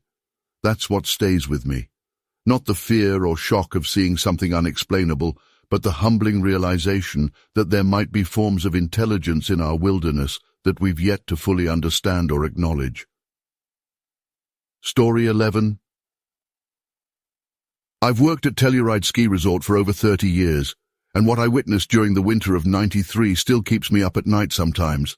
I was a lift operator back then, doing the graveyard maintenance shift. The job was pretty straightforward. Check the lift equipment, monitor the power systems, and make sure everything was ready for the morning cruise. You get used to being alone up there at night, just you and the mountain. It started in early December when we had that nasty cold snap. I was doing my regular rounds checking the lift stations when I noticed something odd near lift 4. There were these massive footprints in the fresh snow, way bigger than any boot print I'd ever seen. At first, I thought maybe some kids were messing around with fake feet or something, but these tracks were deep, like whatever made them was incredibly heavy. They were about 16 inches long and showed clear toe impressions. What really got me was the pattern. They weren't random. They followed our underground power lines exactly, the ones we'd marked with those little orange stakes for maintenance. I grabbed my flashlight and followed them. The prints went from power junction to power junction, like whatever made them knew our electrical layout. I radioed Dave, my supervisor, but he just laughed it off, said it was probably some bears acting weird before hibernation. But I'd seen plenty of bear tracks in my time, and these weren't bear tracks. The stride length alone was impossible for a bear, roughly 4 or 5 feet between steps. For the next few weeks, I kept seeing these tracks, always near our power infrastructure. I started documenting everything, taking measurements, photos with my old Polaroid. The other guys thought I was losing it, but I knew something wasn't right. The tracks always appeared after heavy snowfall, like clockwork, following the same patterns around our power stations and underground lines. Then came January 12, 1993. We had this massive storm system move in, the kind that makes you question why you live in Colorado. The wind was howling so bad it was shaking the lift station where I was holed up. Around 2 a.m., there was this tremendous crack. A huge pine had come down about 200 yards from my position, taking some power lines with it. I had to go check it out since exposed lines are a serious hazard. I bundled up, grabbed my emergency kit, and headed out. The snow was coming down so hard I could barely see 10 feet ahead with my flashlight. That's when I heard it, this deep rhythmic breathing that cut through the wind. At first, I thought it was just the storm playing tricks on me, but then I saw it. Standing near the fallen tree was this thing. It was massive, at least 8 feet tall, covered in dark, matted fur. The snow was sticking to its coat in clumps, but what really got me was how it was behaving. It was methodically breaking off dead branches from the fallen tree, using them like tools to push the fallen power lines away from a small herd of elk that had gathered nearby, corralling them away from the danger zone.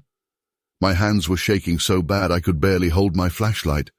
The beam caught its face for just a second. It had these deep-set eyes that reflected back amber, like a cat's but larger. The face was primitive, somewhere between ape and human, with a pronounced brow ridge.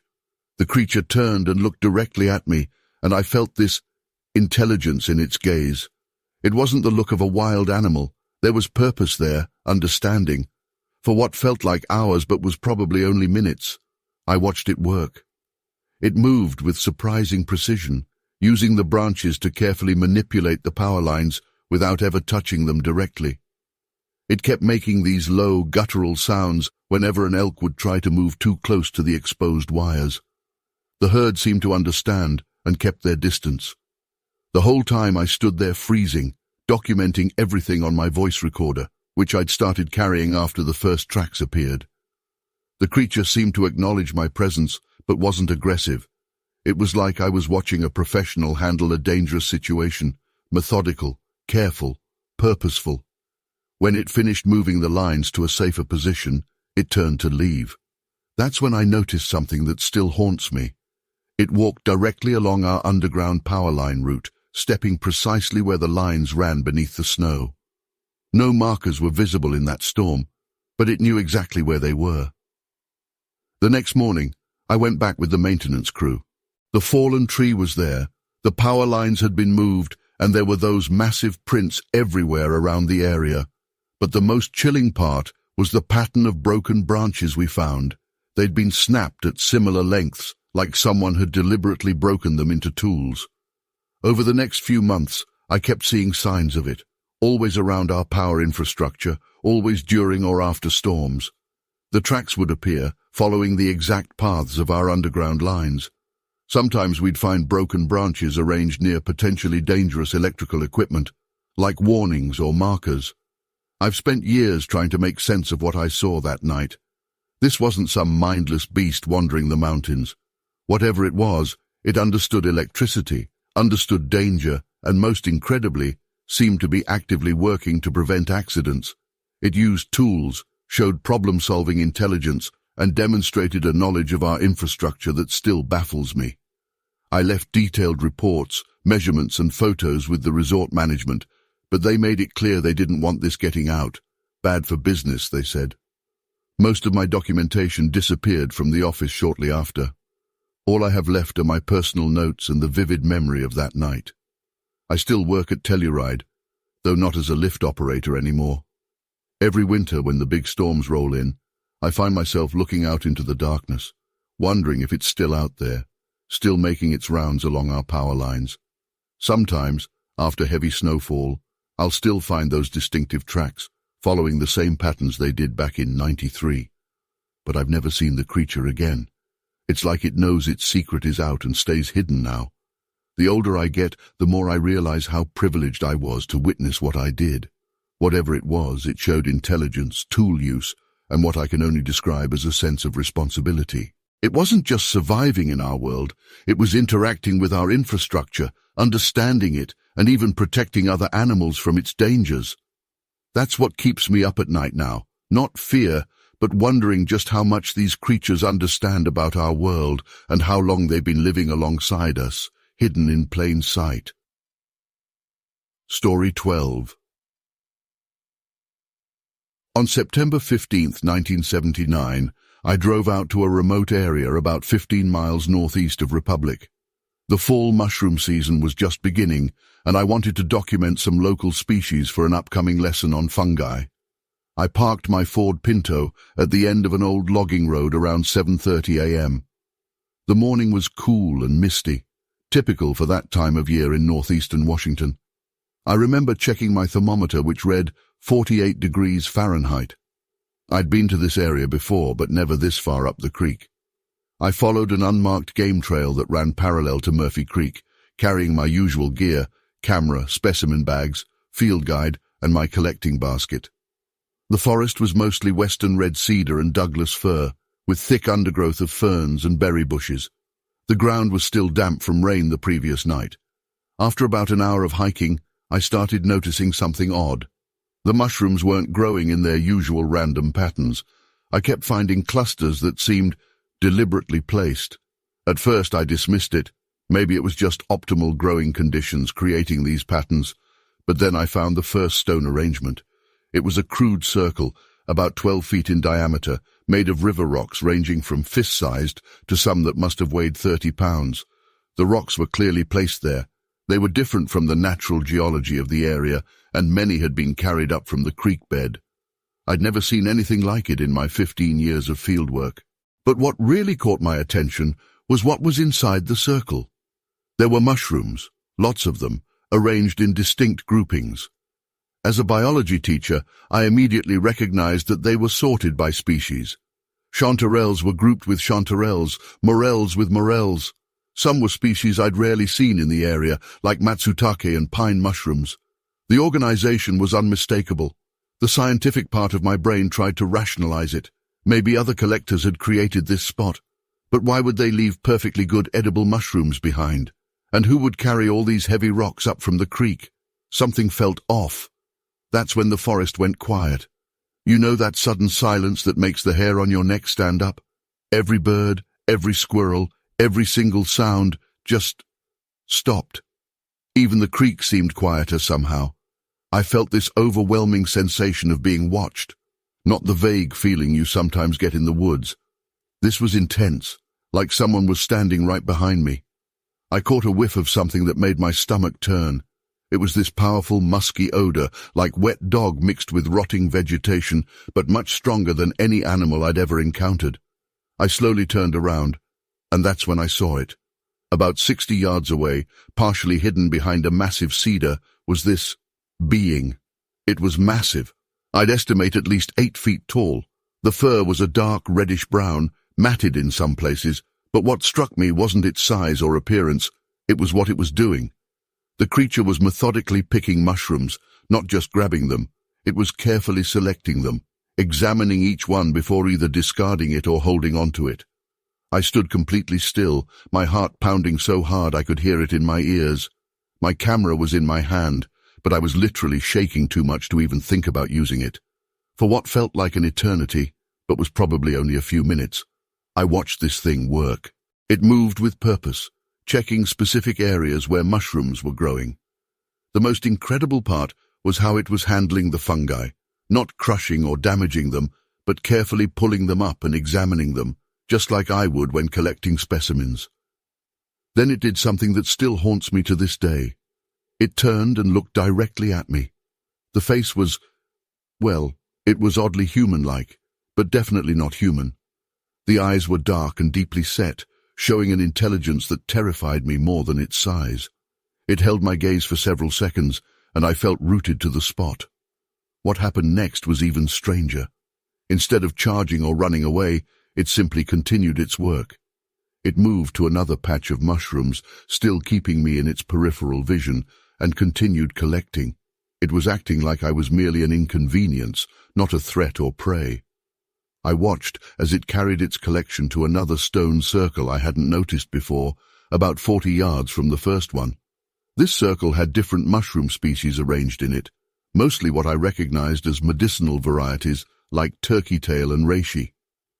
The creature placed its new findings in specific groups, maintaining the careful organization I'd noticed earlier.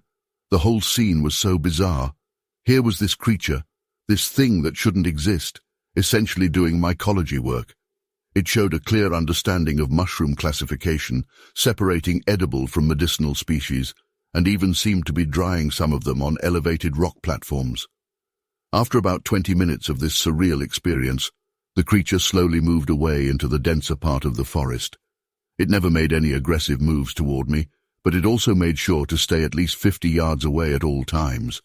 The last thing I remember was watching it disappear into the mist, carrying what looked like some kind of crude basket made from cedar bark. Once it was gone, my scientific mind kicked back in. I wanted to document everything, but my hands were shaking so badly I could barely operate my camera. I managed to take a few photos of the stone circles and mushroom arrangements, but they didn't turn out well, too dark and blurry to make out detail. I took extensive notes about the species I identified and tried to sketch the patterns of the stone circles. What really struck me was the sophistication of it all. These weren't random collections. This was systematic harvesting and processing. The stone circles weren't just storage areas, they were workstations. Some mushrooms were clearly being dried, others sorted by type. There were even what appeared to be discarded pieces from cleaning the mushrooms, just like how a person would prepare them. I stayed in the area for another hour, documenting everything I could. I found 3 more stone circles, each with different types of mushrooms in various stages of processing. There were clear signs this was a regularly used site, worn paths between the circles, smoothed areas where something large had sat repeatedly, even crude tools made from broken branches that showed signs of use in mushroom collecting. The implications of what I saw that day were overwhelming. This wasn't just a large, unknown animal. This was a being that understood fungi, that could differentiate between species, that knew preservation techniques. It showed planning, organization, and botanical knowledge that went way beyond basic animal intelligence. I never went back to that specific location. I told myself it was because I couldn't find it again, but truthfully, I was afraid. Not of being attacked, the creature had showed no aggression, but of having my entire worldview shattered again. I had seen something that challenged everything I thought I knew about the natural world, about intelligence, about what was possible. I still teach biology, though I'm retired now. I've never told this story to my students or colleagues. How could I? I'm a science teacher. I'm supposed to deal in facts, in things that can be proven. But I know what I saw. Those stone circles, the organized fungi, the careful sorting of species. No known animal could have done that. Sometimes I look at my old field notes from that day, at the blurry photos that show nothing but vague shapes and shadows, and I wonder. In all my years of teaching biology, nothing has taught me more about the mysteries of nature than those few hours in the forest.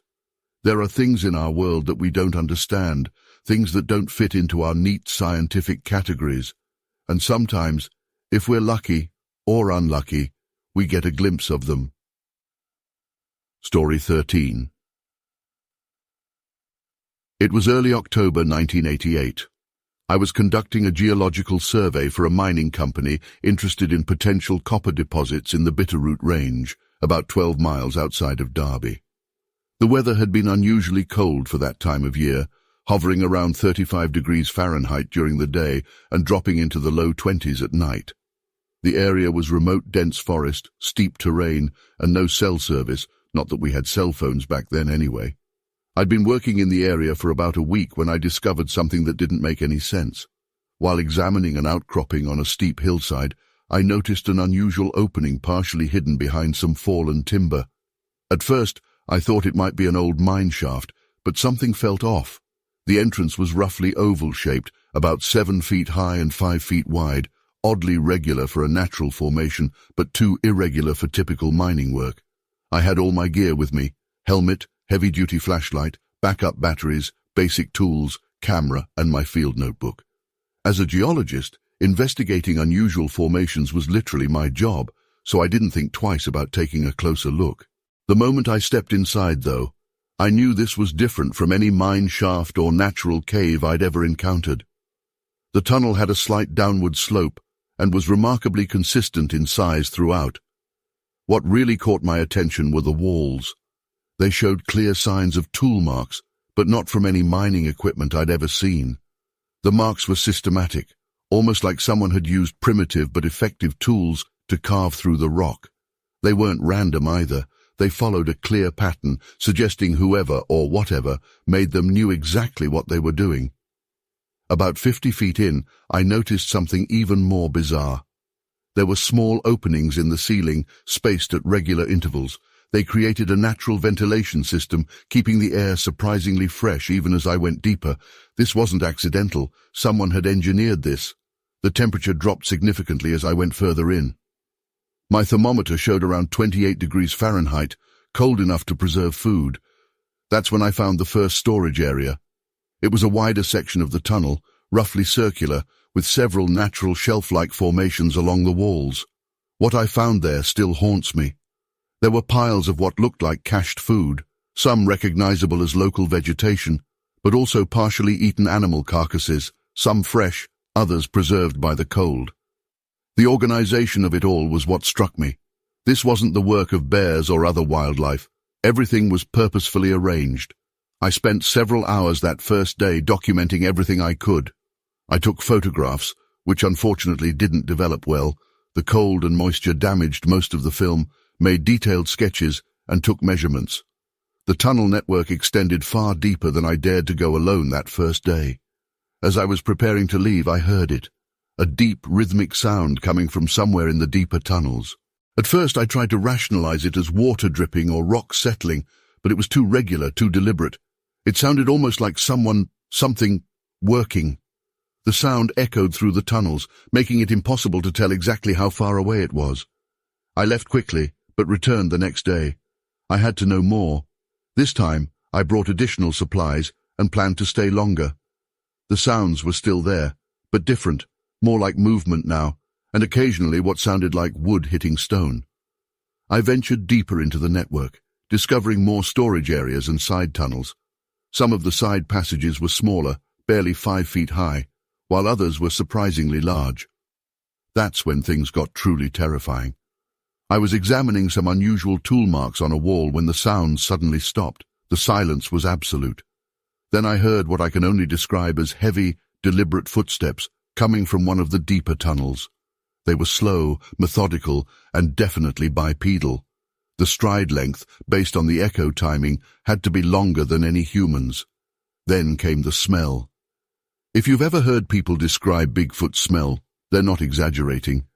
It was a combination of wet fur, rotting vegetation, and something musky and animal-like, but far stronger than any bear or mountain lion I've encountered. The smell got stronger, and the footsteps closer. I didn't stick around to make visual contact. I'm not ashamed to admit I ran. The beam of my flashlight bounced wildly as I rushed back toward the entrance. Behind me, I heard a sound that I'll never forget, a deep, resonating vocalization that was neither fully human nor fully animal. It echoed through the tunnels, making it sound like it was coming from everywhere at once. I made it out and didn't stop running until I reached my truck. When I finally caught my breath and looked back at the hillside, I saw something that made my blood run cold. There was movement at one of the ventilation holes higher up the slope, just a brief shadow, but it was enough to tell me something large was moving inside the tunnel network. I did go back one final time the next day, but only to the entrance. The area around it had been changed. Branches and rocks had been moved to partially obscure the opening. More tellingly, there were tracks in the soft earth tracks that I'd only ever seen in photos and had previously dismissed as hoaxes. They were roughly 16 inches long and 8 inches wide, with 5 clear toe impressions. I took measurements and made sketches, but I knew no one would believe me. I filed my geological report focusing solely on the area's mineral content and potential mining value, making no mention of what I'd found. I couldn't risk my professional reputation.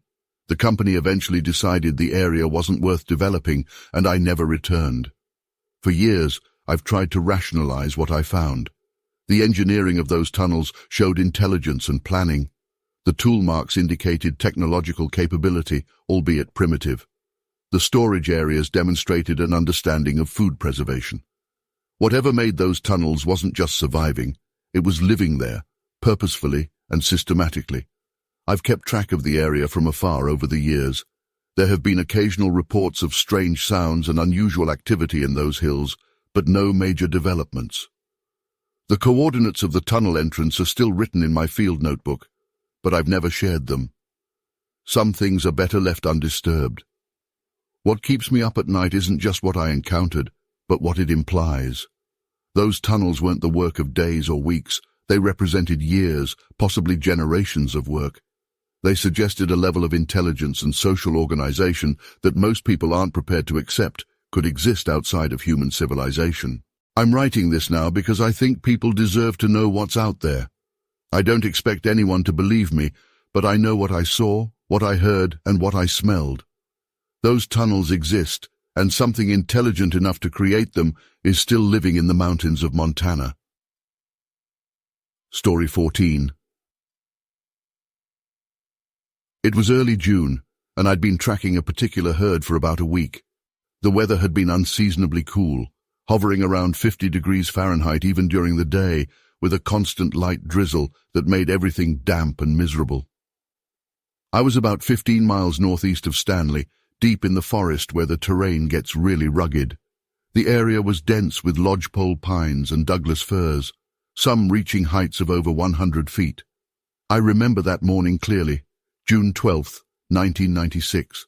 I was setting up my gear at my usual spot just before sunrise, around 5:30 a.m. The light rain had finally stopped, but everything was still dripping. As I was securing my camera to a tree mount, something caught my eye about 100 yards to the north. At first I thought it was just some broken branches, but as I looked closer through my 300 lens, I noticed what appeared to be deliberate construction in the trees. The structures were unlike anything I'd ever seen before. These weren't the random debris platforms you sometimes see from fallen trees or storm damage. These were intentionally built platforms, roughly 20 feet up in the air, connected by what I can only describe as primitive bridges made from interwoven branches. The platforms themselves were probably 8 feet by 6 feet, with thicker branches forming a base framework and smaller branches woven together to create a surprisingly stable floor. My first thought was that maybe they were old hunting blinds, but they didn't make any sense for hunters. They were too exposed, too elaborate, and connected in ways that served no practical hunting purpose. Plus, some of the construction was clearly recent. You could see fresh breaks in branches and new growth that had been recently stripped. I spent that first day photographing the structures, trying to document their construction. The engineering was fascinating, crude but effective. The platforms were built around the strongest branches, distributing weight across multiple points. The bridges between them used a basic but functional tension system, with thicker branches forming guide rails. That night changed everything. I decided to set up camp about 200 yards from the structures, using my photography blind as cover. Around 11:30 p.m., the forest went dead silent. Anyone who spent time in the wilderness knows that silence, when even the insects stopped chirping. The hair on my neck stood up, and I got that feeling of being watched that's impossible to explain, but impossible to ignore. Then came the smell. People always mention it in these stories, but you can't really understand until you experience it. It wasn't just bad, it was wrong. Like a mix of wet dog, rotting vegetation, and something musky I can't even describe. It was so strong it made my eyes water. Through my night vision scope, I saw movement in the trees. At first it was just shadows, but then they emerged. 3 figures, massive in size, moving with an ease that defied their bulk. The largest one had to be at least 8 feet tall, covered in dark matted fur that appeared almost black in the low light. The other 2 were slightly smaller, maybe 7 feet or so. They moved deliberately, almost cautiously, using the platforms like observation posts. They would climb up using the trees themselves, showing incredible strength and agility for their size. The way they moved, it wasn't like any animal I'd ever seen. Too fluid for a bear, too powerful for a human in a suit. Over the next 3 nights I documented their activities. They would appear around the same time, though they used different platforms each night. They seemed to be monitoring something, maybe the elk herd I'd been tracking, maybe me. They would communicate with these low, rumbling sounds that you felt more than heard, and occasionally make these wood knocks that echoed through the forest. What struck me most was their behavior around the structures. They weren't just using them, they were maintaining them. I watched as they reinforced weak points with fresh branches, adjusted the tension on the bridges, and even added new supporting struts to platforms that showed signs of wear. The largest one seemed to be teaching the others, demonstrating techniques and correcting their work. The platforms themselves showed evidence of evolution in design. The newer ones had better support systems, more efficient use of materials, and stronger anchor points. They weren't just random constructions, they were being improved upon, refined. The last night was the most intense. I had pushed my luck, trying to get closer for better footage. They noticed me. The largest one made this sound, not a roar, not a scream, but something in between that made every instinct in my body scream to run. They didn't chase me, but they didn't have to. I packed up my gear and got out of there as fast as I could. When I returned 2 days later with a local guide, the platforms were gone, not destroyed or fallen, completely gone, as if they'd never existed. The only evidence remaining was some broken branches and unusual marks on the trees where the platforms had been anchored. I still have the photographs I took of the structures themselves, but the night footage was all unusable, too dark, too grainy to make out anything definitive. I've spent years trying to rationalize what I saw, but I know what I witnessed. Those weren't bears. They weren't people in suits. They were something else, something intelligent enough to not just build, but to improve upon their constructions. I've never gone public with this story before because, honestly, who would believe it? A family of Bigfoot building tree platforms in Idaho? But I know what I saw. Those 3 nights changed everything I thought I knew about what exists in our forests. I still do wildlife photography, but I've never gone back to that part of the Sawtooth National Forest. Some things, once you've seen them, you can't unsee, and some places, once you've really understood what's there, you know to leave alone. The most unsettling part? Every now and then, I hear about other photographers or hikers finding similar structures in that region. They're never in the same place, never quite the same design, but always with that same deliberate construction. Makes me wonder how many of them are out there, how long they've been building these things, and what else they're capable of that we haven't discovered yet. Story 15. I've hesitated to share this for over 40 years now. What I encountered during my botanical research in Leavenworth, Washington back in '82 defied everything I thought I knew about both nature and, well, what's possible. I was 29 then, working on my PhD in alpine botany at the University of Washington, specializing in medicinal plants of the Cascade Range. The incident occurred on September 12, 1982. I remember the date clearly because it was just 2 days before my final thesis submission deadline. I'd been doing extensive fieldwork in the Alpine Lakes wilderness, about 15 miles northeast of Leavenworth, documenting the distribution patterns of several medicinal plant species. The weather that day was typical for early fall in the Cascades, overcast, cool, around 55 degrees Fahrenheit, with a light drizzle that had been on and off since morning.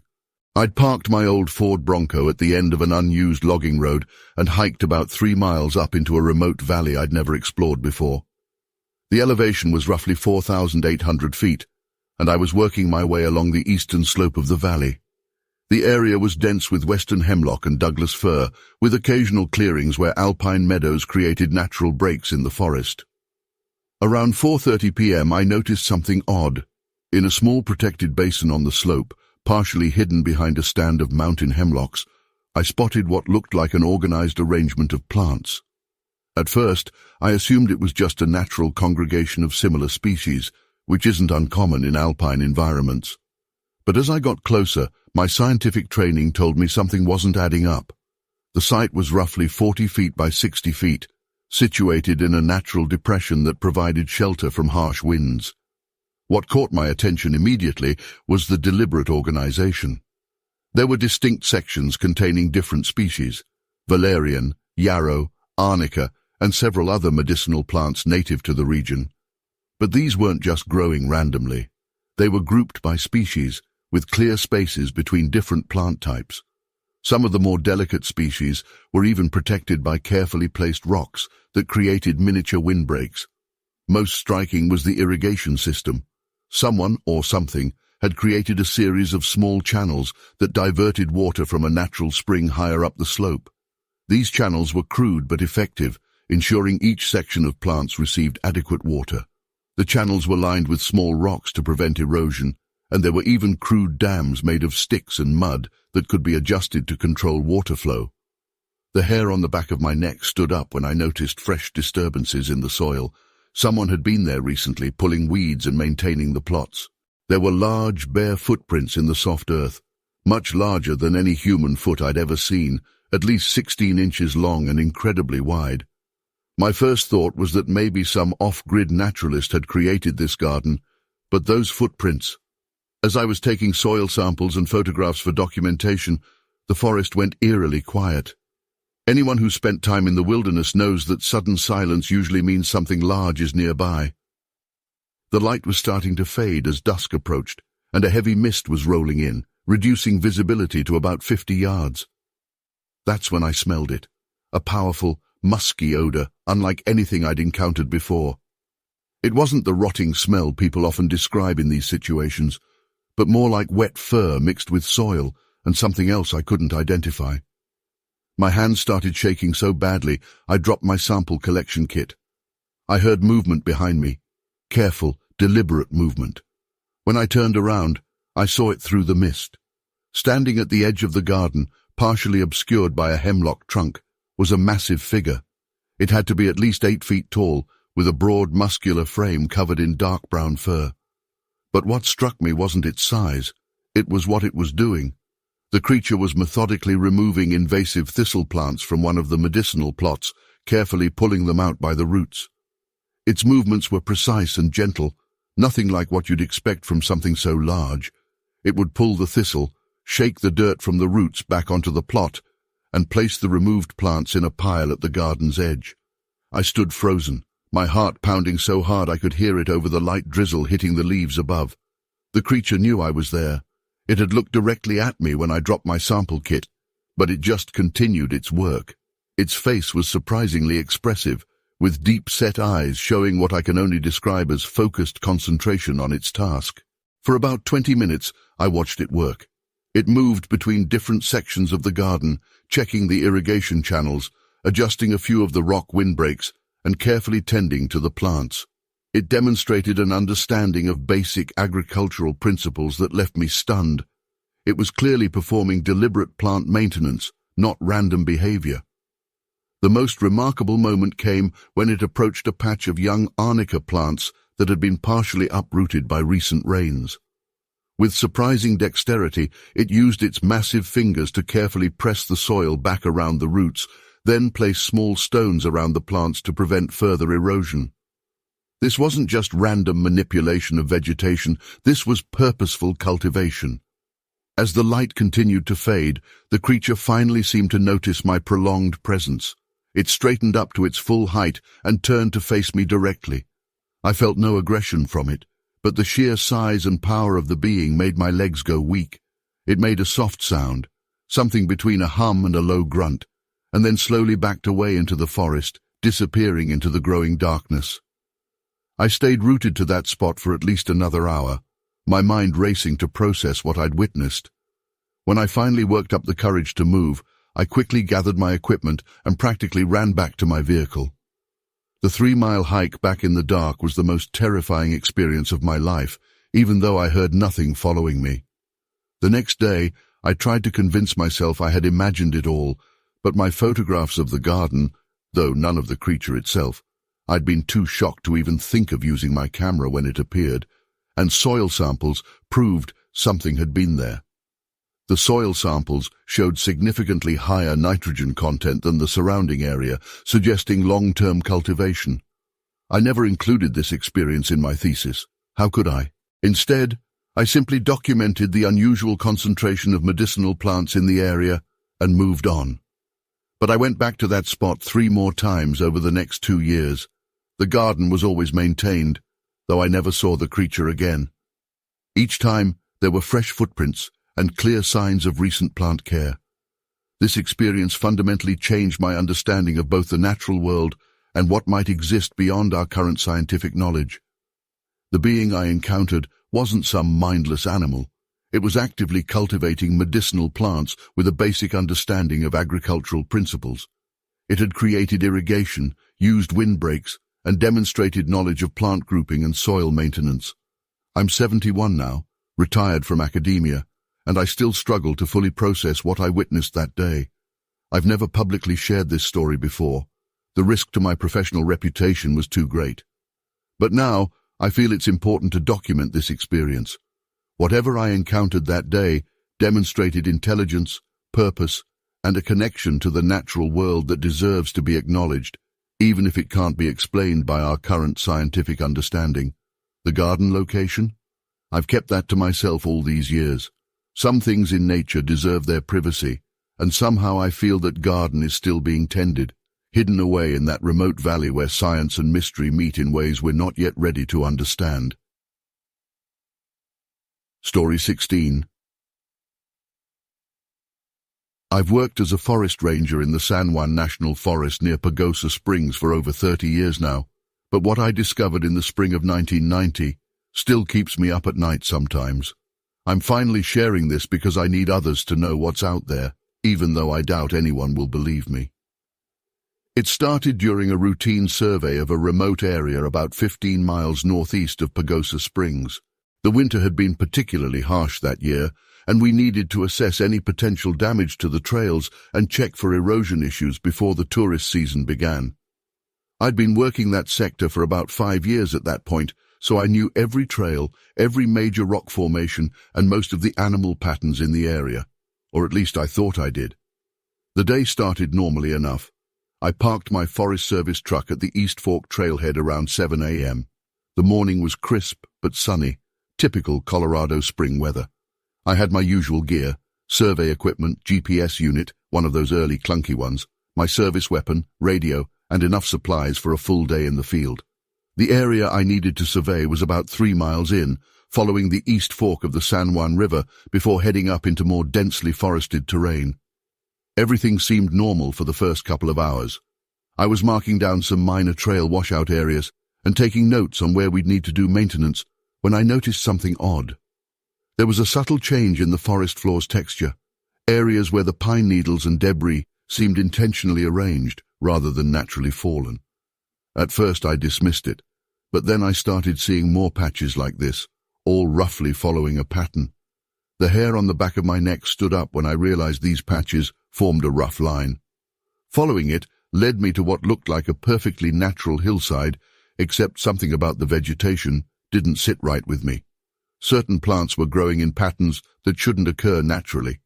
Being a ranger, you develop an eye for these things.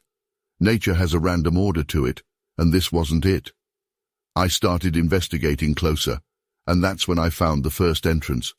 It was so well concealed that I would have missed it if I hadn't literally stumbled onto it. A section of what appeared to be solid ground gave way slightly under my boot.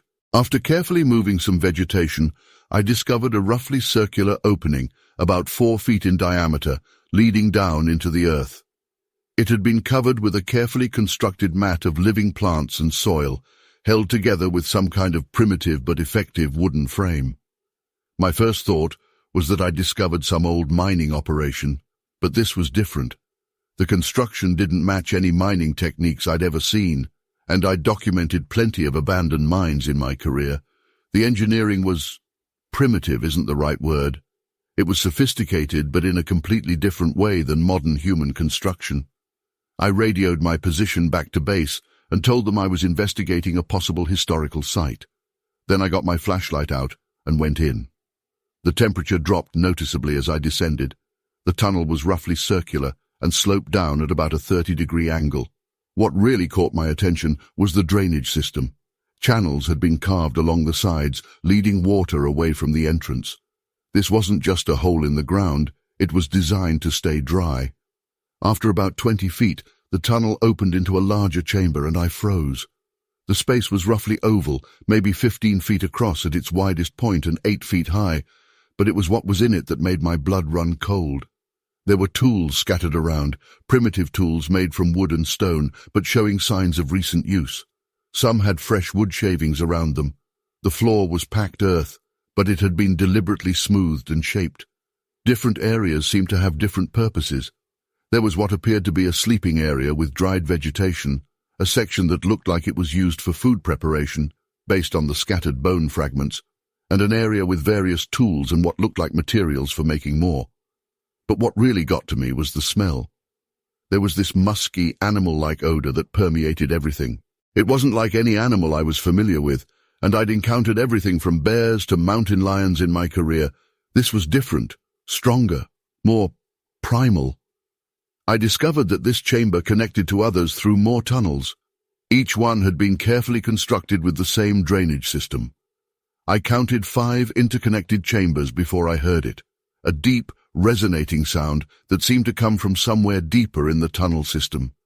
It wasn't quite a growl, more like a cross between a breath and a low rumble, but it was loud enough to vibrate in my chest. That's when the reality of my situation hit me. I was underground, in an unknown structure, and something was in here with me. My flashlight beam caught movement at the far end of one of the tunnels, just a shadow, but it was huge. The sound came again, closer this time, and I swear I could feel something watching me. I've never moved so fast in my life. I practically sprinted back through the tunnels toward the entrance. As I ran, I heard movement behind me, heavy footsteps, and what sounded like wood scraping against stone. The sounds echoed through the tunnels, making it impossible to tell how close they were. I burst out of the entrance and ran for about a quarter mile before I finally stopped to catch my breath. When I looked back, there was nothing behind me, but I could have sworn I heard that deep rumbling sound again, echoing through the trees. What I found in those tunnels haunts me to this day.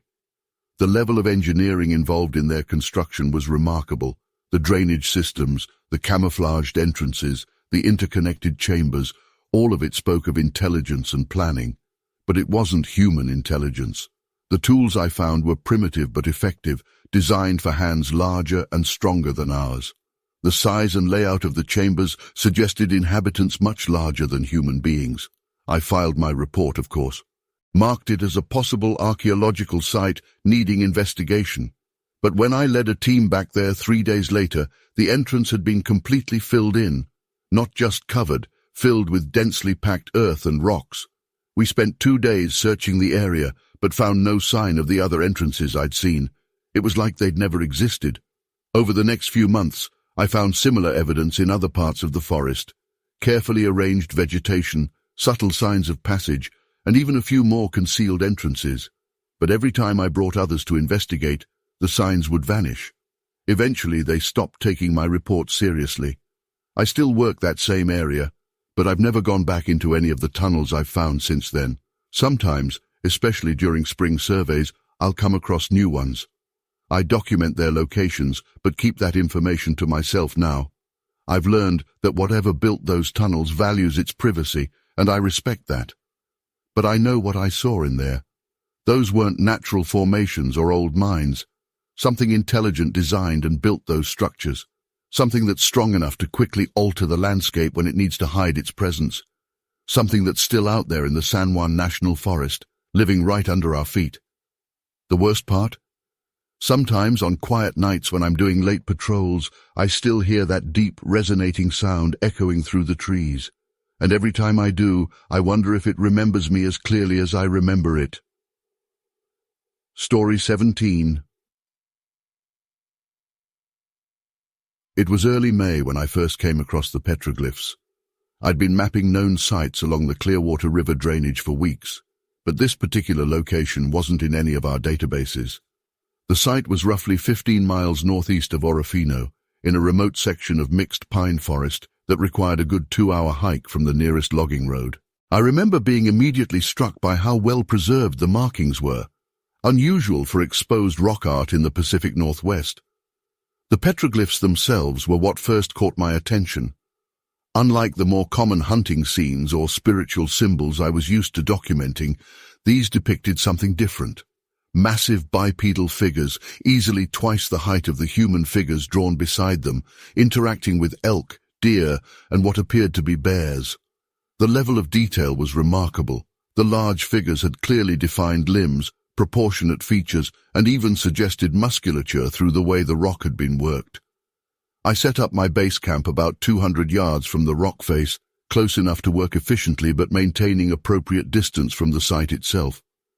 My equipment was basic: camera, sketch pad, measuring tools, and camping gear. The first few days were routine, photographing, sketching, taking measurements. But on the fourth night, things changed. I was in my tent reviewing my notes when I heard it. A series of vocalizations unlike anything I'd encountered in years of fieldwork. It wasn't a wolf or elk or bear. I knew those sounds. This was different. The best way I can describe it is a combination of deep, guttural whoops, followed by what sounded almost like speech, but at a pitch and resonance that made my chest vibrate. The sequence lasted maybe 30 seconds and seemed to come from the ridge above the petroglyph site, maybe half a mile away. I'd love to say I rushed out to investigate, but honestly I was frozen. Something primitive in my brain was screaming danger, and I stayed in that tent until dawn, barely breathing. When morning came, I convinced myself it was probably some kind of atmospheric phenomenon, or maybe a combination of known animal sounds distorted by the terrain, but then I found the prints. I was doing my morning survey of the site when I noticed fresh scuff marks in the soil near the rock face. Following them led me to a series of tracks in a muddy section about 50 yards from the petroglyphs. I had my camera with me and shot an entire roll of film, making sure to include my field notebook for scale. The prints were 16 inches long and nearly 8 inches wide at the ball of the foot. The stride length between them was consistently around 6 feet. What really shook me was when I returned to the petroglyph panel itself. There was a new marking. I know how insane this sounds, but I had photographed and sketched every inch of that rock face over the previous days. This marking wasn't there before. It showed the same style and technique as the others, but the rock dust around it was fresh, and the incised lines weren't weathered like the rest. That night, the sounds came again, closer this time. There was a pattern to them. 3 long calls followed by 2 shorter ones, then a series of what I can only describe as knocks or clicks. I could hear movement in the forest around my camp, heavy footsteps, and the sound of branches breaking under significant weight. The sounds seemed to circle my camp, never closer than maybe 100 yards, but never further than 200. I turned off my lantern and sat in complete darkness, straining to track the movement. The footsteps would stop periodically, and in those moments of silence, I could feel attention. There's no other way to describe it. You know when someone's staring at you, even if you can't see them. It was like that, but amplified by the darkness and isolation. Around 2 a.m., something large moved past my tent, close enough that I could smell it. A powerful, musky odor, mixed with something like wet dog and rotting vegetation. The ground literally trembled with each step. I was holding my breath, heart pounding so hard I was sure whatever it was could hear it. The next morning, I found more prints, this time leading right past my tent toward the rock face. And there was another new petroglyph. This one depicted what looked like a group of the large figures, with one separate from the others, closer to a small figure that I realized was positioned exactly where my camp was in relation to the rock face. That's when I noticed the tools. Crude but effective hammerstones and what appeared to be horn or bone chisels arranged almost deliberately at the base of the rock face. When I examined them later, they showed signs of recent use, with fresh rock dust and organic residue that I carefully collected in sample bags. I stayed one more night, against my better judgment. The vocalizations started again at dusk, but this time they were different, almost like a conversation between multiple sources, calls and responses echoing across the valley. I recorded everything on my field recorder, though the quality was poor due to the distance and wind. What happened next still gives me nightmares. Around midnight, I heard something approach the rock face. The moon was bright enough that I could see a massive silhouette moving against the cliff. It had to be at least 8 feet tall, heavily built, moving with a fluid grace that seemed impossible for its size. I watched, paralyzed, as it raised its arm to the rock face and began to work. I could hear the scraping of stone on stone, methodical and purposeful. This continued for what felt like hours, but was probably only 30 minutes. Then it stopped, and the figure turned. I swear it looked directly at my tent. I could see the moonlight reflecting off its eyes. It made a sound then, not the whooping calls from before, but something softer, almost like speech, but in no language I've ever heard. Then it simply walked away, disappearing into the forest with barely a sound despite its size. At first light, I packed my camp and left. The new petroglyph showed a single large figure, arm raised to the rock face, with a smaller figure watching from a distance. The detail was identical to the ancient markings, down to the technique used to create depth and texture. I submitted my initial findings to the university, carefully omitting the more incredible aspects of my experience. The site was documented, the petroglyphs photographed and catalogued, but my personal observations and recordings remained private. The samples I collected and many of my photographs were mysteriously damaged in transit back to the university. I've returned to the site several times over the years, always finding new markings, always feeling that same sense of being watched. The vocalizations continue, though I've never again been as close to their source as I was that night in '86. I've spent my career studying indigenous rock art across North America, but I've never encountered anything quite like what I found in those woods near Orofino. I know how this sounds. I'm a scientist. I understand the importance of empirical evidence and skepticism, but I also know what I saw, what I heard, what I experienced. Those petroglyphs weren't just historical artifacts. They were, and I believe still are, an active form of communication. By whom or what, I'm still not certain. But after that night, I've never been able to look at Pacific Northwest archaeology quite the same way. The few colleagues I've cautiously shared this with have suggested various explanations, from pranks to hallucinations brought on by isolation and stress. But none of them can explain the new petroglyphs, the tools, the prints, or the vocalizations. The site is still active. The last time I visited in 2019, there were dozens of new markings, all maintaining the same technique and style as the originals. I'm sharing this now because I believe the scientific community needs to approach the Pacific Northwest's archaeological record with fresh eyes. There's something out there that we're missing, something that challenges our understanding of both history and zoology. I don't claim to know exactly what I encountered, but I know what I documented was real, and it deserves serious investigation. Story 18. I've worked as a marine biologist specializing in salmon migration patterns for over 25 years, but what I encountered in Concrete, Washington back in 1994 still haunts me. Not because it was terrifying, though it certainly was unnerving, but because it challenged everything I thought I knew about wildlife and intelligence in the natural world. I was conducting research on salmon spawning behaviors in the tributaries of the Skagit River, particularly focusing on how man-made obstacles affect their migration patterns. The area was pretty remote, about 15 miles northeast of Concrete, deep in the Mount Baker-Snoqualmie National Forest. Most of my research sites were accessible only by foot, requiring a good 2-hour hike from where I could park my truck. On September 12th, I was checking out a new creek that locals had mentioned might be worth investigating. The weather was typical for that time of year, overcast, humid, with temperatures around 60 degrees Fahrenheit. I remember the date clearly because it was my daughter's birthday, and I'd promised to be back in time for her party that evening. Around 8:30 a.m. I noticed something odd. The creek I was following had a series of small dams. Nothing unusual about that, we often see beaver dams, but these were different. They were constructed with a level of sophistication I'd never seen in animal-made structures. The rocks were carefully arranged in a stepped pattern, creating perfect pools for the salmon to rest during their upstream journey. What really caught my attention was how these dams had small channels strategically placed to allow fish passage during spawning season. As a scientist, I started documenting everything. I took detailed notes, measurements, and photographs. The structures were roughly 3-4 feet high and spanned the entire width of the creek, about 12 feet at its widest points. The engineering was remarkable. These weren't random piles of stones and branches. The rocks were arranged in a way that created a stable structure that could withstand the water pressure while maintaining ideal water flow rates.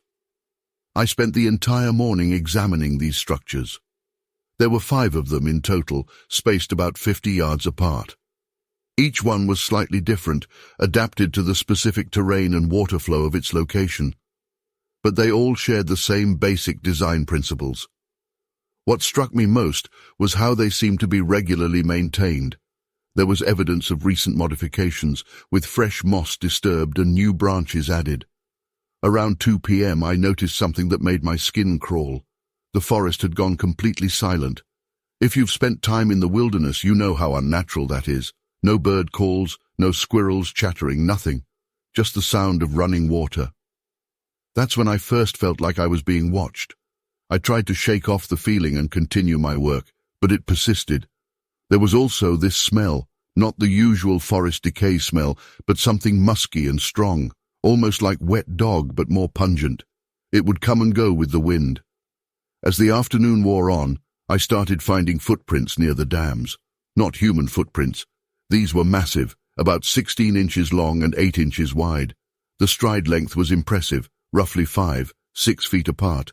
They were clearly fresh, the mud still settling in some of them. I took photos and made plaster casts of the best prints I could find. Around 5 p.m., with daylight starting to fade under the heavy tree canopy, I witnessed something that I still have trouble explaining. I was examining the furthest downstream dam when I heard splashing upstream. Not the usual sound of water over rocks, but deliberate movement. I quietly made my way up the creek, staying low and moving slowly. What I saw next nearly stopped my heart. About 100 yards upstream, partially obscured by the forest understory, was a massive figure. It was at least 8 feet tall, covered in dark brown hair, and it was working on one of the dams. I'm not talking about random tampering. It was methodically adjusting rocks and branches, creating a more efficient channel for the water flow. The creature moved with purpose and intelligence. It would test the water flow with one hand, then make adjustments to the dam structure. I watched, completely frozen, as it caught a salmon from the pool above the dam with shocking efficiency. But what really struck me was what happened next. It only took that one fish, despite several others being easily within reach. It was practicing sustainable harvesting. I must have made some small noise because suddenly the figure straightened up. It was then that I realized just how massive it was. Even at that distance, its presence was overwhelming. It turned slightly, not fully facing me, but enough that I could see its profile. The head was conical, sitting directly on broad, powerful shoulders. No neck like a human would have. The moment probably lasted only seconds, but it felt like hours. Then, with incredible agility for something so large, it moved into the deeper forest. The movement was smooth, deliberate, and surprisingly quiet for its size. No crashing through the underbrush like you'd expect. It just seemed to melt into the forest. I stood there for several minutes, my heart pounding so hard I could hear it over the creek. The smell was incredibly strong now, that same musky odor I'd noticed earlier. When I finally got the courage to approach the dam where the creature had been working, I found fresh prints in the mud and subtle modifications to the dam structure that hadn't been there earlier. I spent the next several weeks documenting everything I could about these structures. I set up trail cameras, though they never captured anything besides normal wildlife, took countless measurements, and collected as much data as possible. The dams were maintained regularly, always at night or during deep twilight hours. The fish population in that creek was thriving, with spawning rates higher than in comparable nearby waterways. I submitted my findings to several scientific journals, but without concrete proof beyond the structures themselves. My observations were met with skepticism. I get it. It sounds unbelievable. A gigantic, unknown primate species that understands salmon migration patterns and practices sustainable fishing. It goes against everything we think we know. But I know what I saw. Those dams weren't natural formations or the work of local people. They were too remote, too regularly maintained, and showed evidence of nighttime modifications when no human would be working there. The engineering knowledge demonstrated in their construction suggested an intelligence that challenges our understanding of wildlife behavior. I've returned to that creek several times over the years. The dams are still there, still maintained, still functioning perfectly. I've never seen the creature again, but sometimes, when I'm there late in the day, I'll catch that distinctive smell on the breeze, or notice the unnatural silence fall over the forest. And I know it's still there, quietly managing its sustainable fishery in the remote forests of Washington state. I don't expect everyone to believe my story. Honestly, if someone had told me this before I experienced it, I probably wouldn't have believed them either. But as a scientist, I can only report what I observed, and what I observed that day was something far more sophisticated and intelligent than anything we've officially acknowledged existing in North America's forests. The experience changed how I view the relationship between intelligence and nature. Whatever I encountered that day wasn't just surviving in the wilderness, it was actively managing and conserving its resources. It showed an understanding of engineering, hydrology, and sustainable resource management that we typically associate only with human civilization. Sometimes I wonder who's really the more advanced species, us with our dams that often destroy ecosystems, or this creature that found a way to harvest what it needs while maintaining the natural balance. I still keep all my documentation and notes from that period, including the plaster casts of the footprints. Maybe someday we'll have enough evidence to prove what's really out there. Until then, I'll keep doing my research, but I'll always remember that there are things in our forests that we don't yet understand, and maybe aren't meant to understand completely. Story 19. I've spent over 40 years trying to make sense of what I witnessed during my geological survey work in Plains, Montana, back in the summer of 1977. I was 32 at the time, working as a field geologist for a minerals exploration company. What I encountered there challenged everything I thought I knew about North American wildlife and prehistoric cultures. It started as a routine survey project in late June. I was mapping mineral deposits and geological formations in the Cabinet Mountains, about 15 miles northeast of Plains. The area was remote, thick pine forests, steep ridges, and hidden valleys that probably hadn't seen human activity in decades. I'd set up a base camp near a small creek, planning to spend about 3 weeks mapping a 30-square-mile section. On my third day there, I noticed something odd. I was recording rock formations along a ridgeline when I came across what looked like an intentionally placed stack of stones. Now, cairns aren't unusual in Montana. Native Americans used them for centuries, and hunters still use them as markers. But this was different. The stones were massive, some weighing easily over 200 pounds, and they were arranged in a precise way that caught my professional eye.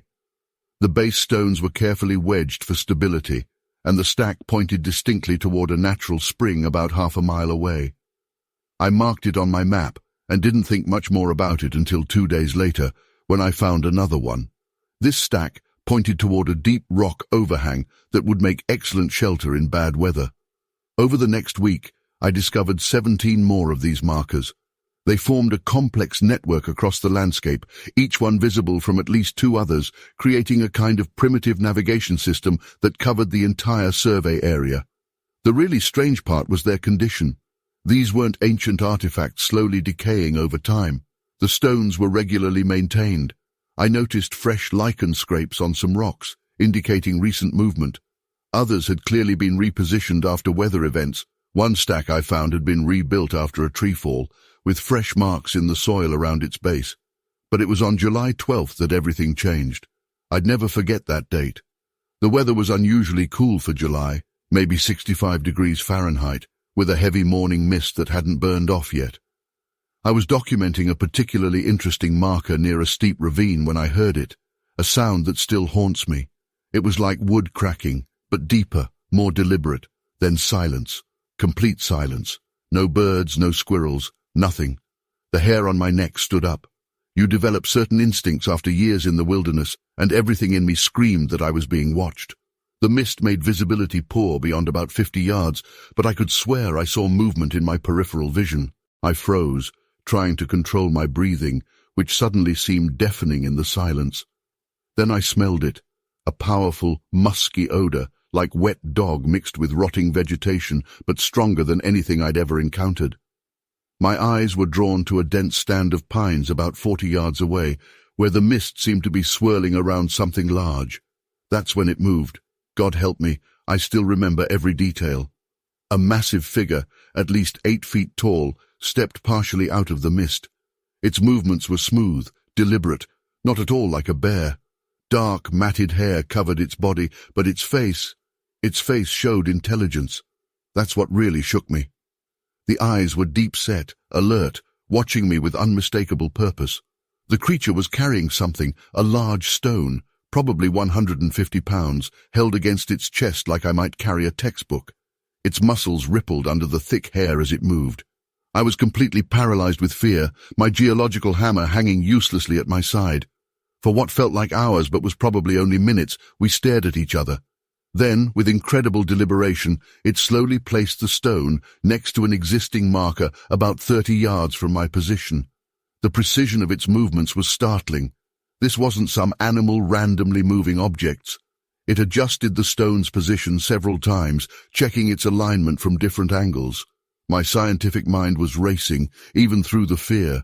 The creature was maintaining these markers. It was part of a system, an intentional, well-maintained navigation network that had probably existed for generations. Suddenly, another crack echoed through the trees, this time from behind me. I made the mistake of turning to look. When I turned back, the creature was gone. The mist swirled through empty air where it had stood moments before. Only the freshly placed stone proved I hadn't imagined the whole thing.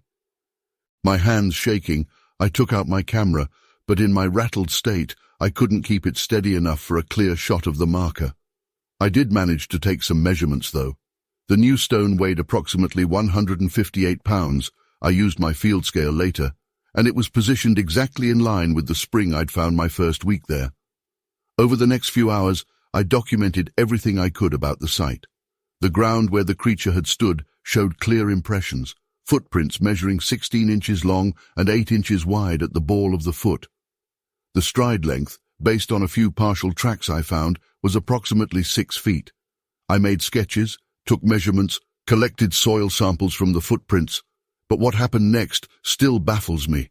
For the remaining week of my survey, I heard movement in the forest. Heavy footsteps would circle my camp at night, just out of sight. I'd find markers adjusted or moved in areas I documented just days before. Twice, I woke to find fresh tracks less than 50 yards from my tent, but I never saw the creature clearly again. The activity seemed to follow a pattern. The markers were being systematically maintained, updated to reflect changes in the landscape. A landslide blocked one of the springs, and within 2 days, the markers in that area were realigned to point to a different water source. This wasn't random. This was an intelligent system of navigation being actively maintained. What haunts me most isn't the size of the creature or even its appearance. It's the intelligence I witnessed. The way it checked sight lines between markers, the deliberate maintenance of a complex navigation system, the fact that it seemed to understand not just where the resources were, but how to guide others to them. I typed up a detailed report for my company, including the marker locations and measurements. They buried it. Officially, I was told to focus on the geological data and leave out any extraneous observations. I kept my personal notes and photographs, but over the years, most have been lost in moves or degraded with time. I returned to plains twice in the 1980s, trying to find the marker network again. The landscape had changed. Logging operations had moved through the area, and many of the landmarks I remembered were gone. I found a few isolated markers, but the systematic network I documented was lost. Sometimes I wonder if I imagined it all. But then I look at my remaining field notebooks, with their careful measurements and coordinates, and I know what I saw. There's something in those mountains that's far more intelligent than we want to believe. Something that understands the landscape in ways we've forgotten. Something that's probably still there, moving its ancient markers, maintaining a navigation system we don't understand. The scientific community would probably laugh at this account. My career certainly wouldn't have survived if I'd published it. But after 40 years, I don't care about professional reputation anymore. I know what I saw, and I know that somewhere in those mountains, those markers are probably still being maintained, guiding something through the wilderness, just as they have for who knows how long. Story 20. It's taken me almost 40 years to share this story. I've kept detailed notes and journals about what happened during my time as a field meteorologist in Quinault, Washington, but I've never felt ready to talk about it until now. Even typing this makes my hands shake a bit, not from fear anymore, but from the weight of finally sharing something that changed how I view our world forever. I was 28 at the time, working for NOAA as a field meteorologist. My job was to maintain and monitor a network of weather stations throughout the Olympic Peninsula, specifically in the Quinault region. It was 1985, and we were conducting a long-term study of the local microclimate patterns. The equipment wasn't nearly as sophisticated as what we have today. We relied heavily on physical instruments that needed regular maintenance and data collection. The incident I'm about to describe began in late September of that year. I had 5 remote weather stations set up in various locations, each about 2-3 miles apart in the deep forest. These weren't the automated stations we use today. They were fairly basic setups with rain gauges, anemometers, thermometers, and barometric pressure sensors. Each station also had a simple data logger that needed to be checked and reset manually every couple of weeks. The first strange thing I noticed was during my routine maintenance check in early October. Station #3, which was the deepest in the forest, about 7 miles from the nearest logging road, had some unusual modifications. Someone, or something, had carefully placed large fern fronds and strips of bark over the sensitive equipment, creating a crude but effective shelter. At first I assumed it was maybe another researcher or a considerate hiker, but this station was way off any marked trail. The shelter was actually quite ingenious. It protected the equipment from rain while still allowing proper airflow for accurate readings. I took some photos and made a note of it, but didn't think too much about it at first. But then I found similar shelters at stations #4 and #2 during my next rounds. What really caught my attention was how these shelters appeared only before major storms. Remember, this was my job. I knew when weather systems were coming in, and these protective structures would show up 24 hours before significant rainfall every single time. The really unsettling part began when I started finding footprints. Not human footprints. These were massive, easily 16 inches long and incredibly deep in the soft forest soil. The stride length was enormous, something like 6 feet between steps. I started carrying a Polaroid camera with me everywhere after that first set of prints, but they would often be washed away by the rain before I could document them properly. One particularly stormy evening in late October changed everything. I had to check on station #3 because we were expecting a major system to hit, and I needed to make sure the data logger had enough capacity. It was about 4:30 p.m., already getting dark because of the storm clouds. The temperature had dropped significantly, and there was that electric feeling in the air that comes before a big storm. I heard it before I saw anything, a deep, rhythmic breathing, and the sound of branches being methodically broken. As I approached the station, I caught movement in my peripheral vision. Something massive was hunched over my weather station, carefully placing branches and vegetation over the equipment. The creature had to be at least 8 feet tall, covered in dark reddish-brown hair. Its movements were deliberate and surprisingly gentle for something so large. I froze. Complete and utter paralysis took over. I could smell a strong, musky odor, not exactly unpleasant but wild and organic, like wet earth and decomposing vegetation mixed with something I can't quite describe. The creature knew I was there. It paused its work and slowly turned its head toward me. The intelligence in its eyes, I'll never forget that. They weren't the eyes of an animal. There was comprehension there, understanding. For what felt like hours but was probably only a minute or two, we just stared at each other. It made no aggressive moves, showed no signs of fear or anger. If anything, it seemed annoyed that I had interrupted its work. Then it simply turned back to the weather station, finished placing a large piece of bark over the rain gauge, and walked away into the forest. Each step it took was completely silent, despite its massive size. The really fascinating part was how it had protected the equipment. The shelter it built was complex. It had clearly learned from previous storms what worked best. The coverage protected the sensitive instruments from rain and wind while leaving enough space for accurate measurements. It had even created small drainage channels around the base of the station to prevent water accumulation. Over the next few months, this pattern continued. I never got another clear look at the creature, but I found evidence of its work before every major storm. It seemed to understand which instruments needed protection and which needed exposure to function properly. The anemometers were never covered, but rain gauges and temperature sensors were always carefully sheltered. What truly convinced me this wasn't just some elaborate prank was the timing. These protective structures would appear before storms that hadn't even been forecast yet. Storms that would catch our weather service by surprise, but somehow this creature knew were coming. It had a deeper connection to the natural world than our best meteorological equipment.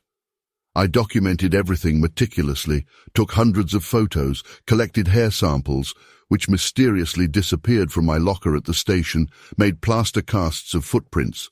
But in January 1986, everything stopped. The protective structures ceased appearing, the footprints vanished, and that distinct musky smell never returned to the area. It was as if the creature had simply moved on, perhaps to another part of the forest. I filed reports, of course. My supervisors listened politely, but ultimately attributed everything to bears or other wildlife. The photos I had taken were dismissed as showing ordinary storm damage or natural formations. The missing hair samples were blamed on improper storage. But I know what I saw, what I experienced over those months. What stays with me most is the clear intelligence behind those actions. This wasn't just an animal seeking shelter or randomly interacting with strange objects in its territory. The creature showed understanding of human technology, demonstrated problem-solving skills, and even exhibited what I can only describe as a desire to help maintain these weather monitoring stations. The experience fundamentally changed my understanding of both the natural world and what might be living alongside us in the remote corners of our wilderness. I continued my work as a meteorologist for another 20 years, but I never encountered anything like this again. I've spent countless hours trying to rationalize what happened, trying to find some conventional explanation. But I know what I saw. I know what happened.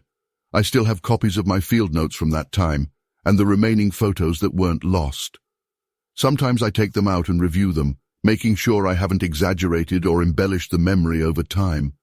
But the notes and the few surviving photos confirm everything: the sophisticated shelters, the massive footprints, and that one unforgettable face-to-face encounter. I'm sharing this now because I recently heard about similar incidents in the Olympic Peninsula, weather stations and research equipment being mysteriously protected during storms. I don't know if it's the same creature or perhaps others of its kind, but I believe these beings are still out there, still watching, still interfacing with our world in ways we barely understand. The scientific community may never accept these experiences without concrete proof, but I know what I witnessed. I saw intelligence and curiosity in those eyes, and perhaps most importantly, I saw a desire to help. Whatever these creatures are, they're not the monsters of campfire stories. They're intelligent beings sharing our world, usually invisible to us, but occasionally reaching out in their own unique way. Story 21. I've spent over 30 years as a field botanist, and what I encountered in 1980 near Cedro Woolley, Washington, still haunts me. I've kept this to myself for decades, sharing it only with a few trusted colleagues, but I need to document this, if only to make sense of it myself. I was conducting research on sustainable bark harvesting patterns in the Pacific Northwest, specifically focusing on medicinal species like Pacific yew and western red cedar. The local Native American tribes had been harvesting these barks for generations without damaging the tree populations, and I wanted to understand their techniques better.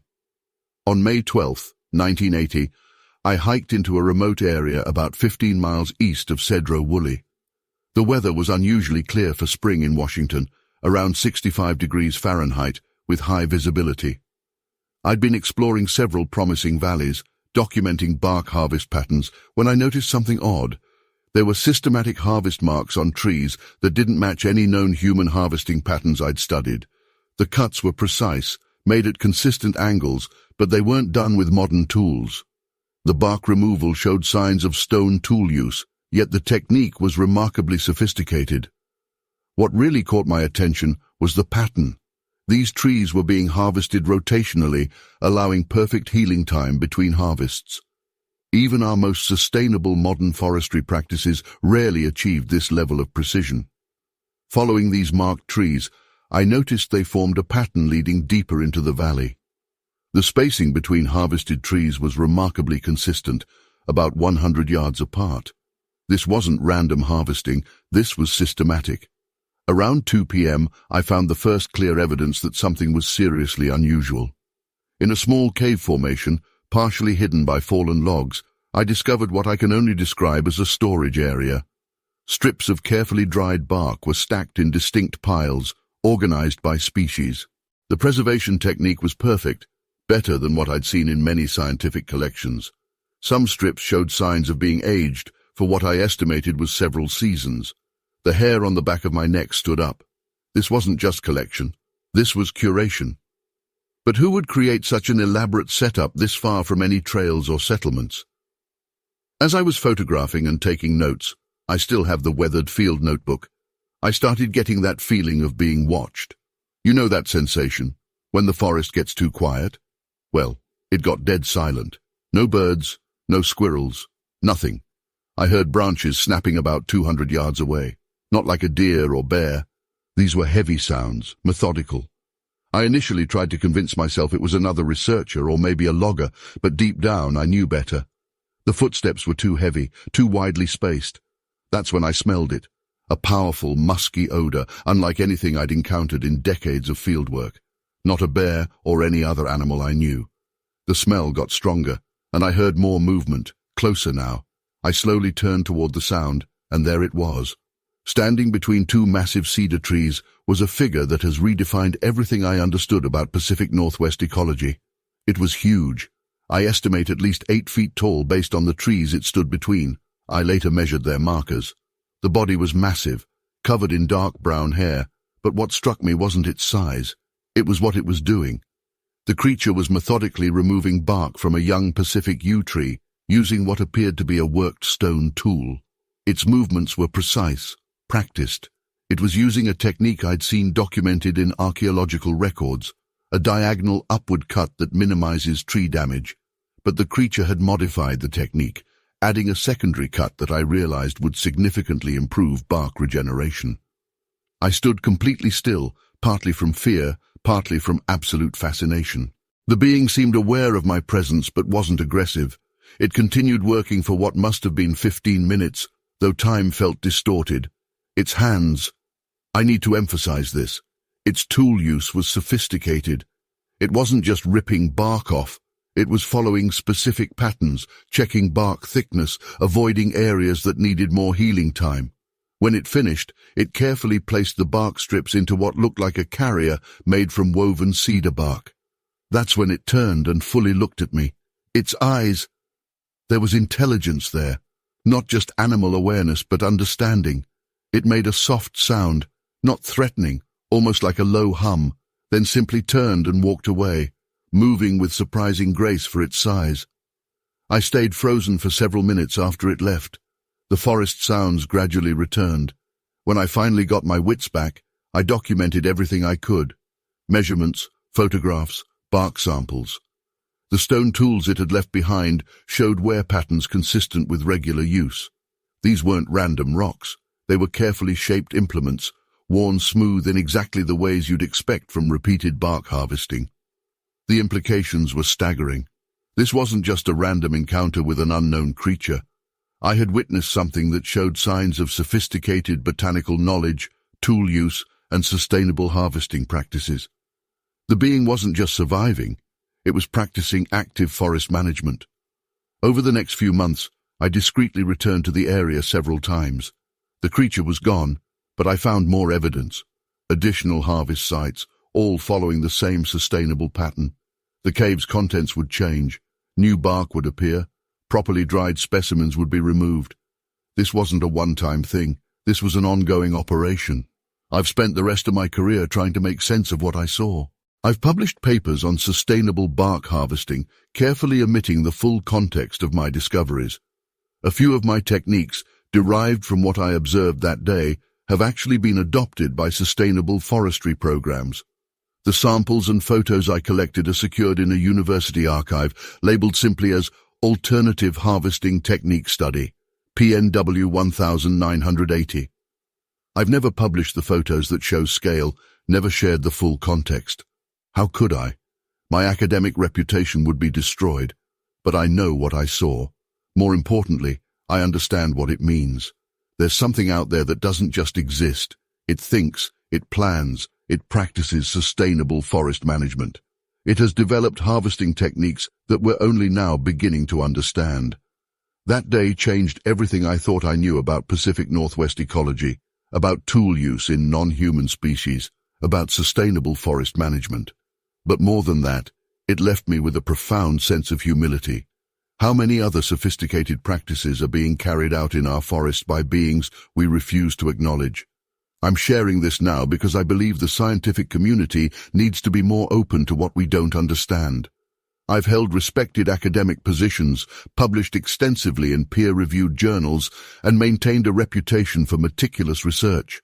I have everything to lose by sharing this account, but I also have a responsibility to the truth. Those bark samples are still in that university archive. The photos exist. The stone tools are carefully stored. Someday, perhaps, we'll be ready to fully examine what they mean. Until then, I continue my research, always keeping an eye out for those distinctive harvest patterns, always wondering when I might encounter that remarkable being again. Story 22. It was early June 1999, and I was conducting a survey of some interesting limestone formations about 15 miles outside of Bonners Ferry. The Boundary County area has some fascinating geological features, and I was particularly interested in studying the natural cave formations in the region. I'd gotten permission from the local Forestry service to conduct my research, and I'd set up a small camp about half a mile from my primary study site. The first few days were completely normal, just your typical field research. I was taking samples, documenting the rock strata, and mapping out the natural cave systems in the area. It was on the fourth day that things started getting weird. I was examining what appeared to be a natural rock shelter when I noticed something odd about the entrance. There were tool marks on the limestone, not modern ones, but definitely intentional modifications to the rock face. At first, I thought I might have stumbled upon some kind of archaeological site, maybe Native American or early settler activity. But as I examined the marks more closely, I realized these modifications were recent. The exposed surfaces showed minimal weathering, and there were fresh limestone chips scattered around the entrance. Some of the tool marks couldn't have been more than a few days old. The really strange part was the sophistication of the modifications. Whoever, or whatever, had done this work had carved crude but effective drainage channels along the shelter floor. They angled perfectly to direct water away from the living space. There were also what appeared to be ventilation shafts, narrow channels that had been carefully carved through the rock to create airflow. As a geologist, I could appreciate the basic engineering principles at work here. These weren't random changes. They showed a clear understanding of water management and air circulation. I spent that whole day documenting everything I found. The shelter was about 15 feet deep naturally, but it had been expanded to nearly 25 feet through careful removal of the softer rock at the back. Support columns had been left in place, not carved, but rather exposed by removing the surrounding rock, leaving the stronger sections to prevent cave-ins. This was primitive engineering, but engineering nonetheless. That night, I heard it for the first time. I was in my tent about to fall asleep when I heard what sounded like stone striking stone, that distinctive ringing sound that anyone who's worked with rocks would recognize. It was coming from the direction of the shelter I'd been studying. The sound would come in bursts, 3 or 4 strikes, then silence for a few minutes, then more strikes. This went on for hours. The next morning, I found fresh tool marks and newly exposed rock surfaces. Whatever was doing this work was active at night. I also found several crude stone tools, essentially hammerstones and crude picks made from harder rock types found in the area. They showed signs of recent use, with fresh chips and wear patterns. The hair on the back of my neck stood up when I realized some of these tools were still dusty from use. Over the next 2 weeks, I documented everything. During the day, I mapped the shelters. There were 3 main ones and several smaller ones, all showing similar modifications. At night, I'd hear the work continuing. The sounds would always stop if I tried to approach with my flashlight. A few times, I caught glimpses of movement in the darkness, something large moving between the shelters, but never clear enough to make out details. The smell was another thing I noticed. This intense, musky odor that would sometimes be overwhelmingly strong near the shelters, especially in the mornings. It wasn't like any animal I was familiar with, more pungent and different somehow. Hard to describe. What really got to me were the footprints I found one morning after a light rain. They were huge, at least 16 inches long, and showed clear anatomical details that looked disturbingly human-like, but much larger. The stride length was impressive, nearly twice what you'd expect from a human. I took measurements and photographs, but to be honest, my hands were shaking so bad some of them came out blurry. The incident that finally made me pack up and leave happened during my 3rd week there. I'd stayed at the site later than usual, trying to document some fresh modifications I'd found that morning. As dusk was settling in, I heard movement behind me, much closer than ever before. When I turned around, I saw something massive moving through the trees about 50 yards away. It was at least 8 feet tall, covered in dark hair, and moving with purpose. The way it moved wasn't like any known animal. It was too deliberate, too controlled. I stood perfectly still, partly from fear and partly from shock. The creature stopped too, and for just a moment it turned slightly in my direction. Even in the failing light, I could see the intelligence in its posture, the way it assessed me. It wasn't the look of an animal sizing up prey or defending territory. It was something else entirely, like it was evaluating my presence, making a decision. After what felt like an eternity but was probably only a few seconds, it moved off into the deeper forest. I could hear it moving away, not crashing through the undergrowth like a startled animal, but moving deliberately, almost quietly for something its size. I packed up my camp that night and left the next morning. I've struggled with whether to publish my findings formally. I have all the documentation, photos, measurements, recordings of the stone-on-stone sounds at night, detailed sketches of the tool marks and modifications, but I know what publishing something like this would do to my professional reputation. What I found out there wasn't just evidence of an unknown creature. It was evidence of tool use, of problem-solving, of engineering principles being applied to modify and improve natural shelters. The implications are staggering. These weren't just random shelters being used by some unknown animal. These were being actively modified and improved using basic but effective engineering concepts: drainage, ventilation, structural support. Looking back, I think it knew I was studying its work. It let me observe from a distance, perhaps curious about my own curiosity. But that final encounter felt like a message, a reminder that I was in its territory, studying its handiwork, and it was aware of me the entire time. I've been back to Bonner's Ferry since then, but never to that specific site. Part of me wants to return, to see if the modifications have continued, to gather more evidence. But another part of me feels like I was given a privilege, a glimpse into something extraordinary, and that pushing for more might be disrespectful or dangerous. The scientific part of my brain still struggles to reconcile what I documented, the tool use, the engineering principles, the deliberate modifications. It all points to a level of intelligence we're not prepared to acknowledge exists in the forests of North America. But I know what I saw, what I documented, and what it implies. There's something out there that doesn't fit into our current understanding of North American wildlife, something that uses tools, understands basic engineering, and chooses to remain hidden despite its obvious intelligence. I'm sharing this now because I feel like the scientific community needs to be more open to possibilities that don't fit our current paradigm. What I encountered wasn't just a large, unknown primate. It was a tool-using, shelter-building being that showed understanding of basic engineering principles. That's what keeps me up at night. Not the size of the creature, not its physical capabilities, but the implications of its intelligence and its choice to remain hidden from us. Story 23. I had about 30 hives spread across different locations, but the ones this story concerns were my most remote. A cluster of 8 hives positioned about 4 miles into the forest on the eastern slope of the valley. These particular hives were special to me because they produced some of the finest fireweed honey I'd ever tasted, thanks to the abundant wildflowers in that area. It was early May when I first noticed something unusual.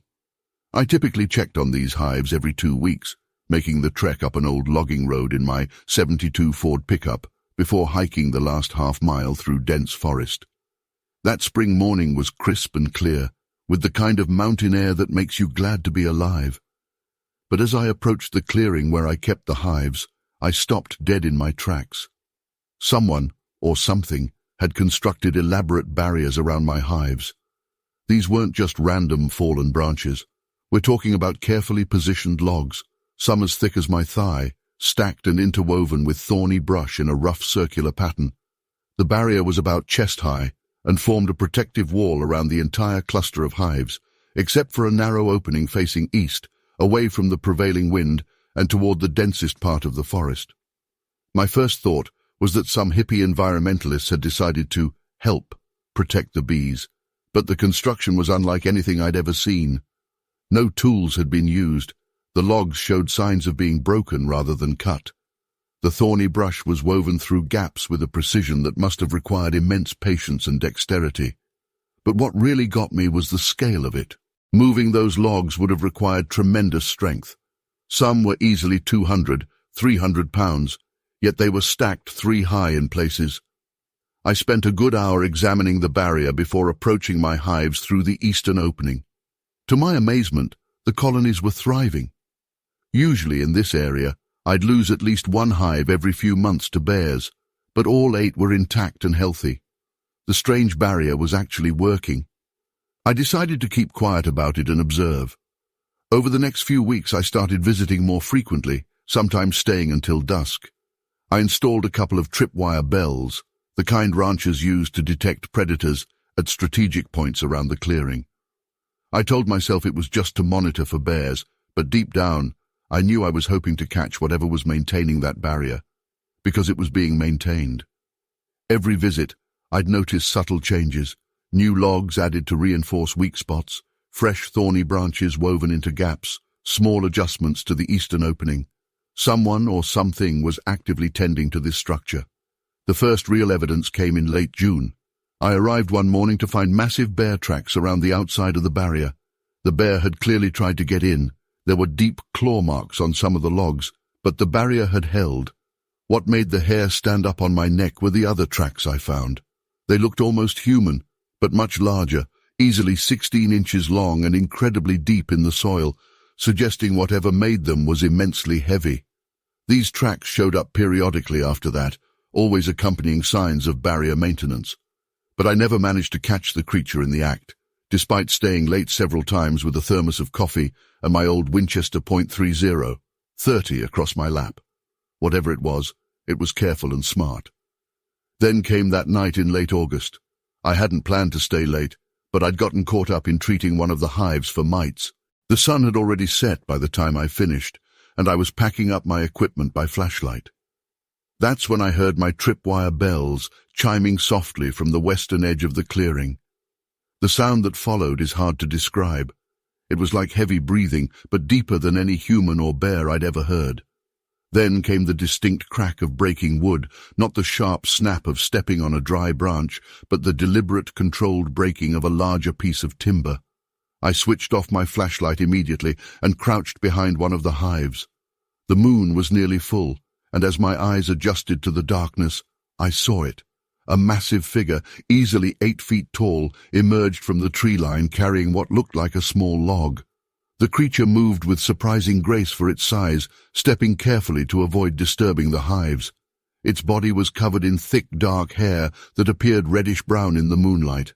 The proportions were humanoid, but much more robust. Massive shoulders, long arms, a thick neck. The head was somewhat conical, with no distinct forehead, giving it that classic profile that you see in all the sketches. But until you see it in real life, you don't realize just how different it is from any known primate. What struck me most was its behavior. The creature approached a section of the barrier where some of the logs had shifted, creating a small gap. With what I can only describe as methodical care, it began adjusting the structure. It would test each log before moving it, ensuring the adjustments wouldn't compromise the overall stability. The strength required was incredible. It moved hundreds of pounds of timber with the ease of someone arranging kindling. Then it did something that truly astonished me. It approached one of my hives, the one I'd just finished treating. Instead of the clumsy destruction you'd expect from a wild animal, it carefully lifted the outer cover.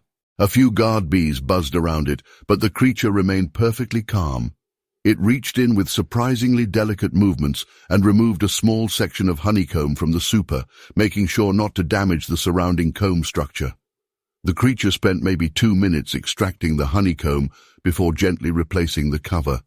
Throughout the entire process, it maintained a slow, deliberate pace that seemed specifically designed to avoid agitating the bees. This wasn't just an animal stealing food. This was a being that understood bee behavior and demonstrated respect for the colony's structure. I remained frozen in my hiding spot, my heart pounding so hard I was sure it must be audible. The creature must have known I was there. My truck was still parked on the logging road, and my equipment was scattered around the hives, but it completely ignored my presence, focused entirely on its tasks. After finishing with the hive, it moved to another section of the barrier that needed reinforcement. This continued for about 20 minutes. I observed how it would occasionally pause and turn its head slightly, seeming to listen to the forest. The way it moved reminded me more of a skilled gardener tending to their plants than a wild animal. Finally, it retreated into the forest, moving with that same deliberate grace. The last thing I saw was its massive silhouette disappearing into the tree line. I waited another hour before I dared to move, my legs cramped and shaking from maintaining the same crouched position for so long. The next day I returned at first light to examine everything in detail. The barrier adjustments were exactly as I'd witnessed the night before. The hive showed signs of careful handling, no damage, just a small section of honeycomb removed from the super, not even touching the brood boxes below. The tracks were there too, clear in the soft soil, confirming I hadn't imagined it. Over the next few months, I continued to find evidence of the creature's visits, but I never saw it that clearly again. Sometimes I'd hear heavy footsteps or deep breathing in the darkness, or find fresh tracks and barrier maintenance, but no more direct encounters. By the next spring, the visits seemed to stop altogether, though the barrier remained largely intact until I eventually sold the property in 1979. I've spent decades trying to make sense of what I witnessed. This wasn't some mindless beast or a simple animal following instincts. The level of intelligence and careful consideration it showed in protecting and harvesting from the hives suggested something far more complex. It had clearly learned about bee behavior and had developed sophisticated strategies for coexisting with them. What still haunts me isn't fear, though the creature was certainly intimidating in its size and strength. What haunts me is the realization that out there in our forests there exists a being capable of such deliberate, thoughtful interaction with its environment, yet remaining almost completely hidden from human knowledge. Every time I hear someone dismiss Bigfoot stories as mere fantasy, I think about those careful hands adjusting the hive cover and that methodical maintenance of the barrier, and I wonder how much else we've failed to understand about the wilderness around us. I never reported this officially or shared it beyond a few close friends. Who would believe a story about a Bigfoot that understood bee behavior and built protective barriers? But as I've gotten older, I've realized that maybe the unbelievability of it is exactly why it needs to be shared. Sometimes the truth is stranger than any story we could invent. Story 24. It was early October, and I was conducting a soil composition study in the Mount Baker Snoqualmie National Forest. The autumn colors were just starting to show, and there was this crisp chill in the air that made everything feel sharp and clear. I'd been taking samples from various locations, studying soil degradation patterns and their impact on local vegetation. On October 3rd, I stumbled upon something that didn't make sense. I found an area about 50 yards off an unused logging road where the soil composition was completely different from what it should have been. The organic material was layered in a way that couldn't have occurred naturally. It reminded me of the composting techniques we'd study in agricultural settings. But this was in the middle of nowhere, miles from any farm or settlement. The site was roughly circular, about 30 feet in diameter. What caught my attention immediately was the methodical arrangement of decomposing matter. There were distinct piles of organic material in various stages of decomposition, fresh plant matter in one area, partially decomposed material in another, and fully processed compost in yet another. This wasn't random forest debris. This was organized. The soil pH levels were perfect for growing edible roots and fungi that I knew were native to the area. I took samples and documented everything, thinking maybe I'd stumbled upon some unknown research project. But there was no equipment, no markers, no signs of human activity, no tire tracks, no footpaths, nothing to suggest regular human presence. Just these perfectly maintained compost piles. The next day, I came back with more equipment. The weather was overcast, temperature around 45 degrees Fahrenheit, with a light drizzle that made everything smell like wet earth and pine needles. I set up my sampling equipment and decided to stay later than usual to see if I could figure out who was maintaining these sites. Around 6:30 p.m., as the light was fading, everything went quiet. I mean everything. The birds, the squirrels, even the insects. The hair on the back of my neck stood up. You know that feeling when you're being watched? That's exactly what I felt, but magnified by 100. I was sitting by my equipment, and I couldn't move. My heart was pounding so hard I could hear it in my ears. That's when I smelled it.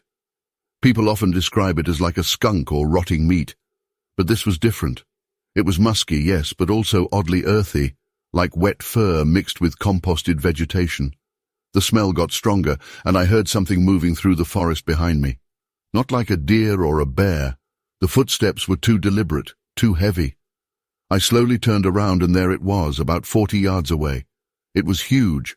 I'd estimate between 8 to 9 feet tall. The creature was massive, but what struck me wasn't just its size. It was what it was doing. With methodical precision, it was gathering fallen leaves, bark, and other organic matter, sorting them into different piles. Its movements were purposeful, almost human-like in their deliberation. The creature's fur was a dark brown, almost black in the fading light, but what I remember most clearly were its hands. They were enormous, but the way they moved. There was such dexterity in how it sorted through the materials, checking texture and composition. It would smell each handful before adding it to specific piles. I sat there completely still for what felt like hours, but was probably about 45 minutes. The creature worked with single-minded focus, moving between different piles, mixing materials, even adding water from a nearby stream to certain sections. It clearly understood the composting process, maintaining moisture levels, mixing nitrogen-rich materials with carbon-heavy ones. What happened next still gives me chills. It turned and looked directly at me. Its eyes reflected the last bit of daylight, and there was intelligence there. Not animal intelligence, but something else. Something that knew exactly what it was doing. It made a soft, rumbling sound, not threatening, but almost acknowledging. Then it simply walked away, disappearing into the forest with surprising quietness for its size.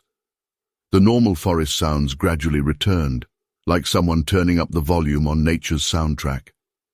Over the next week, I documented everything. I took soil samples from each pile, photographed the sites, though most of the photos came out too dark or blurry to be useful, and mapped the locations. There were 3 other similar sites within a 2-mile radius, all with the same methodical organization. The soil analysis revealed something fascinating. These compost piles were creating perfect growing conditions for specific edible plants, various mushroom species, wild onions, and several types of root vegetables. The pH levels, nitrogen content, and mineral composition were optimal. This wasn't random. This was cultivation. Each site showed evidence of long-term maintenance. The layers of organic material suggested years of continuous use. I found traces of half-decomposed matter from previous seasons, arranged in a way that maximized decomposition efficiency. This wasn't just composting. This was sophisticated agricultural knowledge being applied in the wild.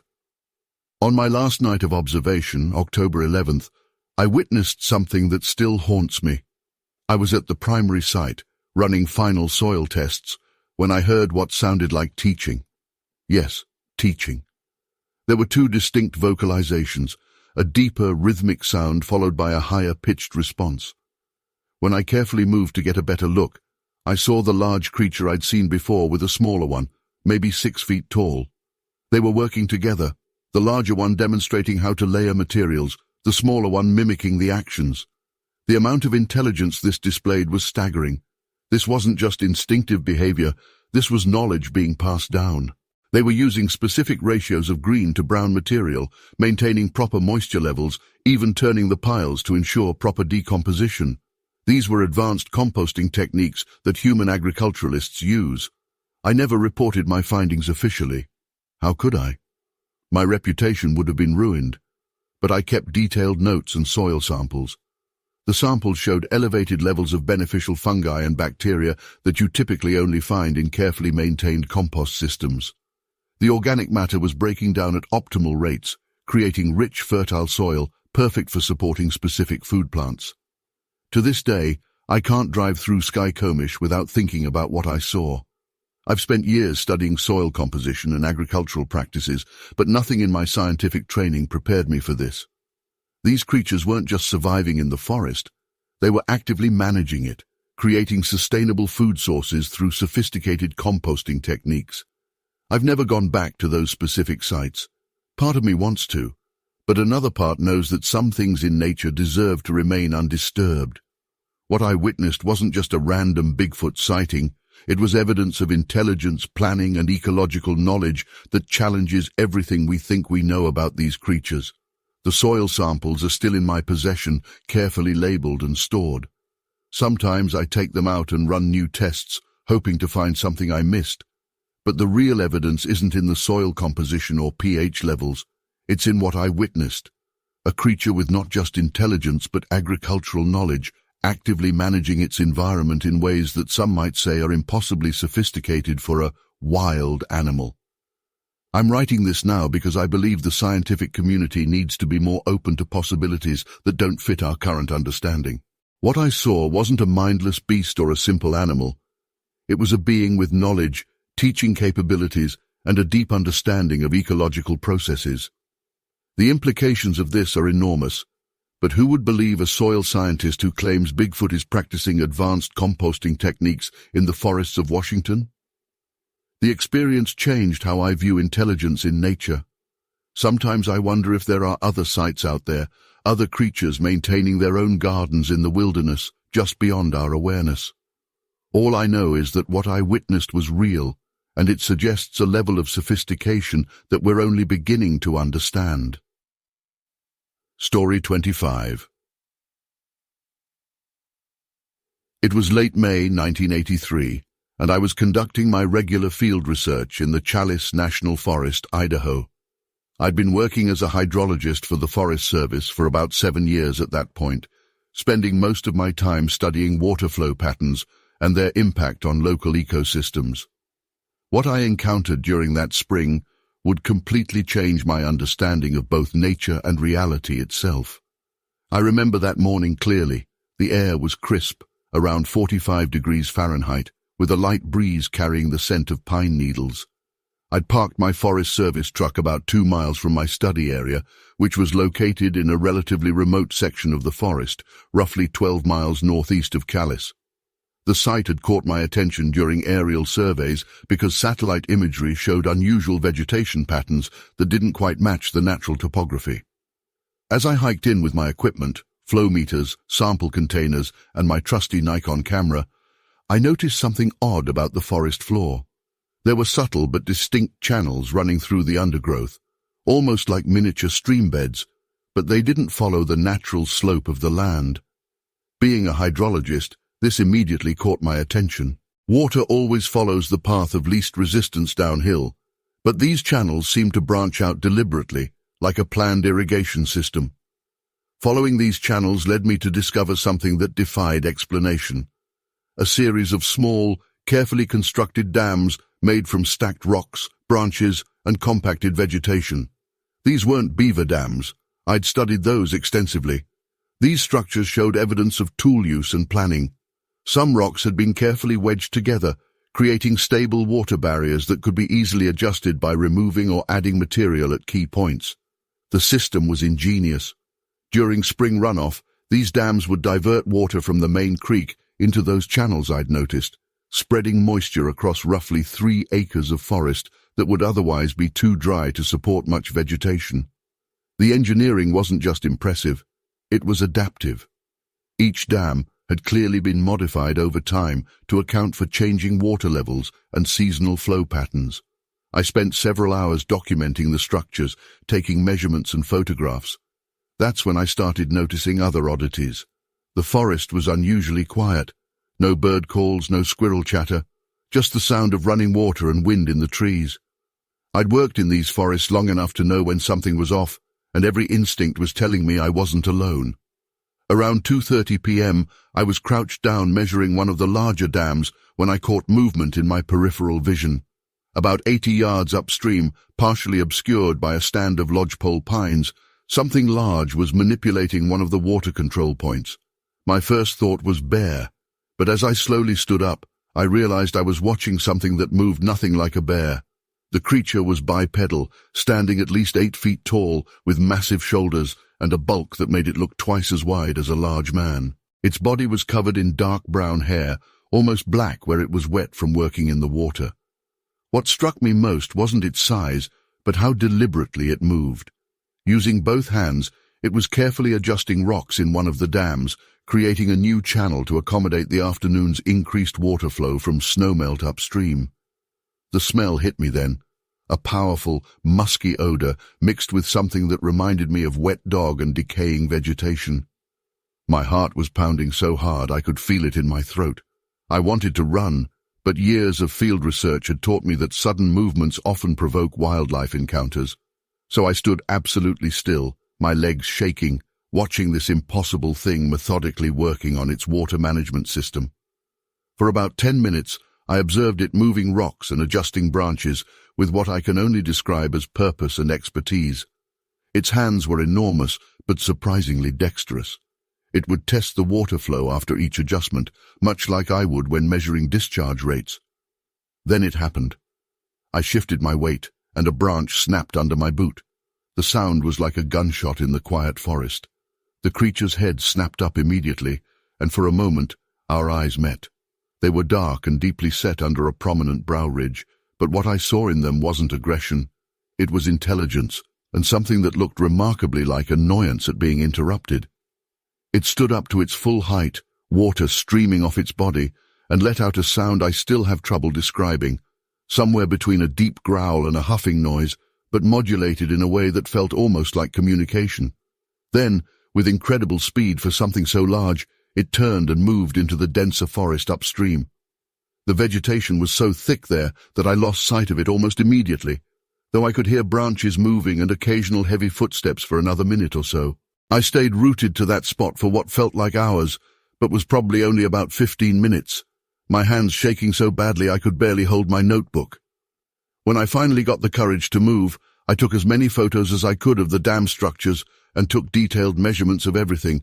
I needed proof that what I'd seen was real, that these structures existed. Looking back, what amazes me most isn't just that I saw what most people would call Bigfoot. It's that I witnessed it actively managing and manipulating its environment. These weren't random structures. The entire water management system showed years of maintenance and improvement. Some of the older dams had moss growth suggesting they'd been there for at least several seasons, while others showed recent adjustments. I spent the next 3 weeks documenting everything I could about the site, always during daylight hours, and always with an overwhelming sense that I was being watched. I never saw the creature again, but I would often find new adjustments to the dams when I returned to the site, clear evidence that it was continuing its work, just not while I was present. I filed my report with the Forest Service, focusing on the unusual water management structures rather than their builder. My colleagues assumed they were the result of unauthorized human activity, though no one could explain why someone would create such an elaborate system miles from any road or trail, or how they could maintain it so regularly without being detected by routine forest patrols. I retired from the Forest Service in 2001, and I've spent years trying to make sense of what I saw that day. I've read every book I could find on similar encounters, but none of them quite capture what I witnessed. Not just a large, unknown primate, but one that clearly understood complex environmental management concepts. Those dams weren't just piles of rocks and sticks. They were evidence of planning, engineering, and a deep understanding of local hydrology. The last time I visited the site was in 1988.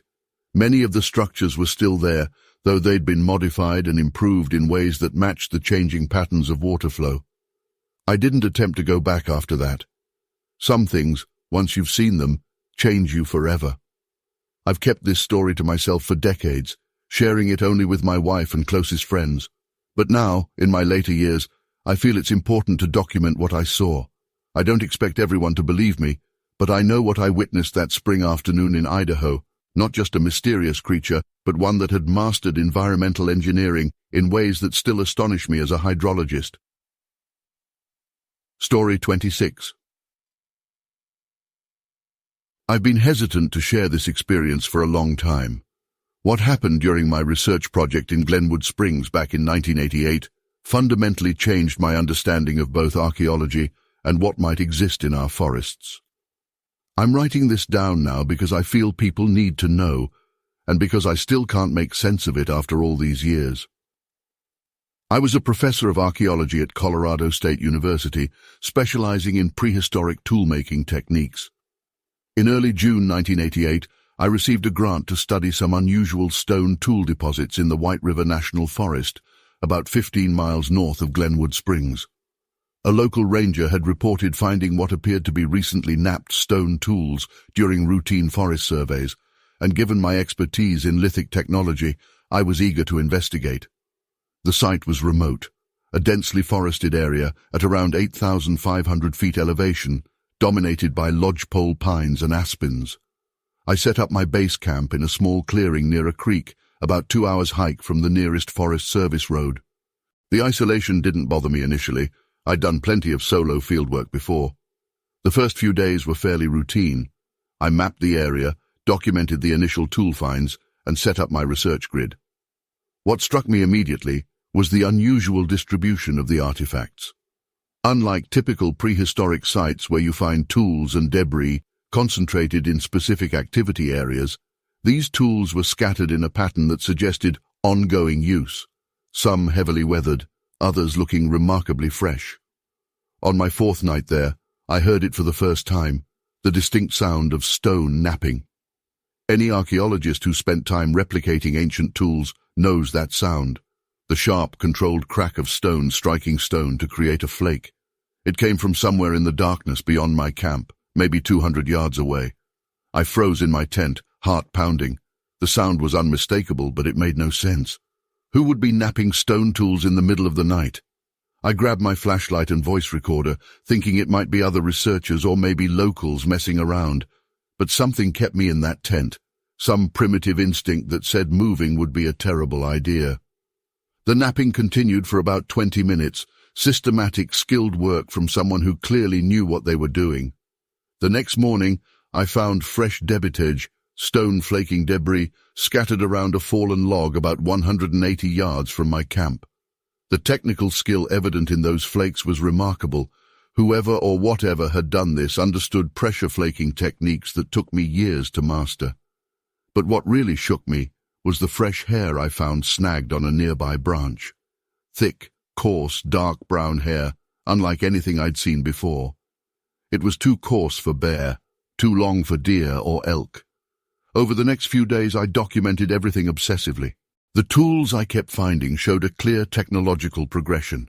Newer pieces displayed subtle improvements in technique while maintaining the same basic patterns as older examples. Some had been made just days or hours before I found them, the edges still razor-sharp, while others were weathered and clearly months or years old. The nightly napping continued, sometimes closer, sometimes farther away, but always after dark. I started setting up my sound equipment to record it, trying to maintain some scientific objectivity even as my fear grew. The recordings captured not just the napping, but occasional deep, resonant vocalizations that made the hair on my neck stand up, nothing that matched any known wildlife in the area. On my 10th night there, everything changed. I was analyzing some of the newer tools by lamplight in my tent when the forest went completely silent. Anyone who spent time in the wilderness knows that sudden silence means something's wrong. The ambient noise of insects and nightbirds just stopped. Then I heard footsteps, heavy footsteps, methodically circling my camp. Whatever it was moved with purpose, stopping occasionally. The ground literally trembled with each step. I sat absolutely still, barely breathing as they grew closer. Then came a sound that still haunts my dreams, a deep, throaty exhalation right outside my tent, followed by heavy sniffing. The canvas wall of my tent bulged inward slightly as something huge pressed against it. The smell was overwhelming, a powerful, musky odor mixed with something earthy and organic. Not quite the rotting smell people often describe, but more like wet leather and soil. I could hear breathing, slow and deliberate, and the subtle movement of something massive shifting its weight just feet away from me.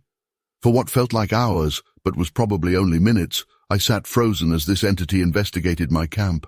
I heard it pick up some of the tools I'd been analyzing, the stone clinking softly. Then, unexpectedly, it made a sound, not a growl or a roar, but almost like speech.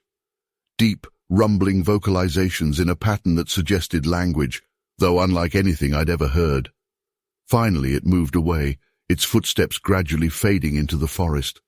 As soon as I felt it was far enough away, I grabbed my emergency radio and called for evacuation.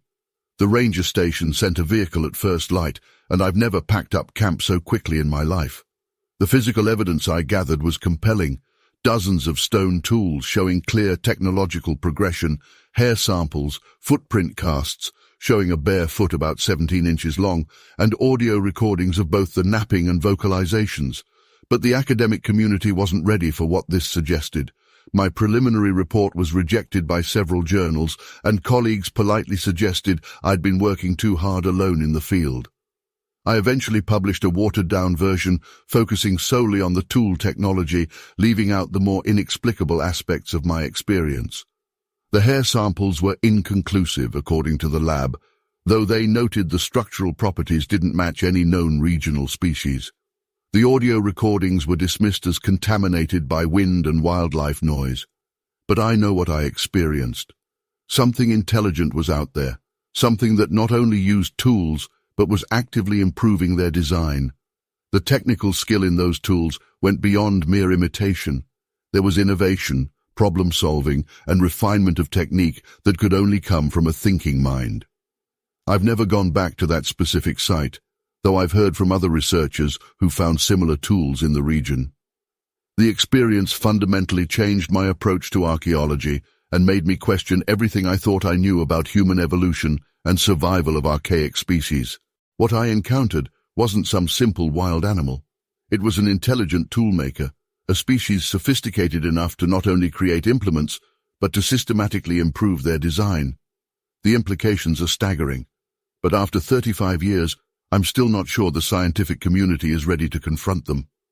Sometimes late at night, I still hear that deep rhythmic sound of stone striking stone, and I wonder what discoveries those beings have made since then, quietly crafting their tools in the darkness of our forests, just beyond the edge of what we're willing to see and believe. Story 27. I've worked as an ornithologist for over 20 years now, but what I experienced in Enterprise, Oregon back in 1995 still haunts me. I was conducting research on golden eagle nesting patterns in the Wallowa National Forest, specifically focusing on their adaptation to human encroachment. What I found instead changed my understanding of what's possible in nature. The incident occurred during my third week of field research in late February. I'd been tracking several potential nesting sites, as golden eagles typically begin their breeding season in March. The weather that day was overcast, around 45 degrees Fahrenheit, with a light drizzle that had been constant since morning. I remember checking my watch at 4:30 p.m., knowing I had about 2 hours of usable daylight left. I was about 8 miles from the nearest maintained trail, deep in the old-growth section of the forest. The trees there were massive, mostly Douglas firs and ponderosa pines, reaching heights of 150, 200 feet. What caught my attention initially wasn't anything unusual. It was actually the complete normalcy of what I was seeing, perfectly constructed eagle nesting platforms in the upper canopy. At first, I assumed they were man-made installations by the Forest Service or another research team. But something felt off about them. They were positioned exactly where eagles would prefer them, not where humans would find it convenient to install them. The construction method was unlike anything I'd seen in my career. The branches weren't tied or nailed. They were woven together in an intricate pattern that created incredibly stable platforms, some measuring up to 6 feet across. I remember standing there with my binoculars, completely puzzled, when I noticed the silence. Anyone who spent time in forests knows they're never truly quiet. But this was different. The constant background noise of birds and small animals just stopped. The hair on the back of my neck stood up, and I got that primal feeling of being watched. The smell hit me next. It wasn't the rotting vegetation smell you typically get in wet forests. This was more like wet dog mixed with something musky and wild, but much stronger than any bear I'd ever encountered. I've worked in bear country for years. This was something else entirely. I was documenting the platforms with my camera when I heard it, the sound of branches breaking, but not from the ground. It was coming from above, maybe 100 feet up. My first thought was that it was a bear, but bears don't climb old-growth trees of that size, and they certainly don't move through the upper canopy. When I looked up, I saw something that my brain still struggles to process.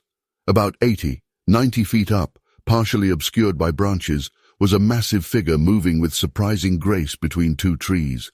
It was using the natural architecture of the forest canopy like some kind of arboreal highway. The creature was dark, covered in what looked like thick, dark brown or black hair, and moved with purpose and intelligence. What struck me most wasn't its size, though I'd estimate it was at least 8 feet tall, but rather the deliberate, almost gentle way it handled the branches. It was carrying what looked like a bundle of freshly broken branches, moving them to one of the partially constructed platforms I'd been observing. I stood there, frozen, watching as this creature, this thing that shouldn't exist, methodically placed and wove branches into the existing structure. Its hands, I could see them clearly through my binoculars. They were massive but moved with surprising dexterity, carefully manipulating the branches into specific positions. It worked with the kind of skill that only comes from years of practice. The way it moved through the canopy showed an intimate knowledge of the forest structure.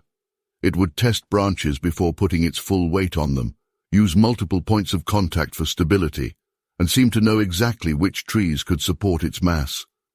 This wasn't random animal behavior. This was tool use and construction.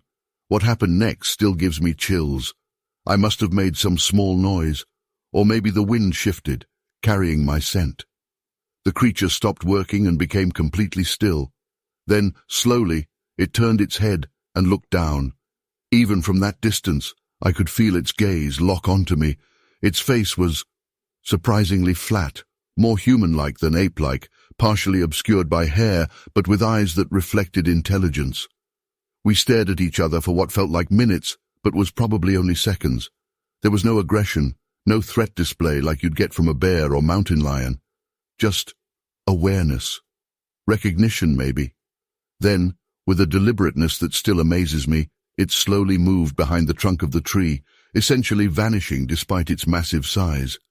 I stood there for another 30 minutes, hoping it would return, but the forest remained silent. The only evidence of what I'd seen were the platforms themselves and a few freshly broken branches on the ground that had dropped during its work. Over the next few days, I returned to the site multiple times. I found more platforms in various stages of construction, all showing the same intricate weaving pattern. I also found hair samples snagged on bark and some unusual prints in the softer ground near the trees, but the creature itself never showed itself again.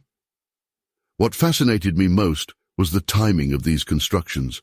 They were being built just weeks before the eagles would begin seeking nesting sites. This wasn't random. Whatever I saw understood eagle behavior and their breeding cycles. It was deliberately creating safe nesting spaces for these birds, and doing it in a way that showed not just intelligence, but planning and ecological awareness. I've spent years trying to rationalize what I saw. I've gone over my field notes countless times, examined the photos of the platforms, though I never managed to photograph the creature itself, it all happened too quickly, and attempted to find alternative explanations. But the reality is, what I saw that day doesn't fit into our current understanding of North American wildlife. The platforms remained in use by eagles for at least 3 seasons after my encounter. I kept track through colleagues in the area.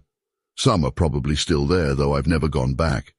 I've heard rumors of similar structures being found in other parts of the Pacific Northwest, but I've never seen another one myself.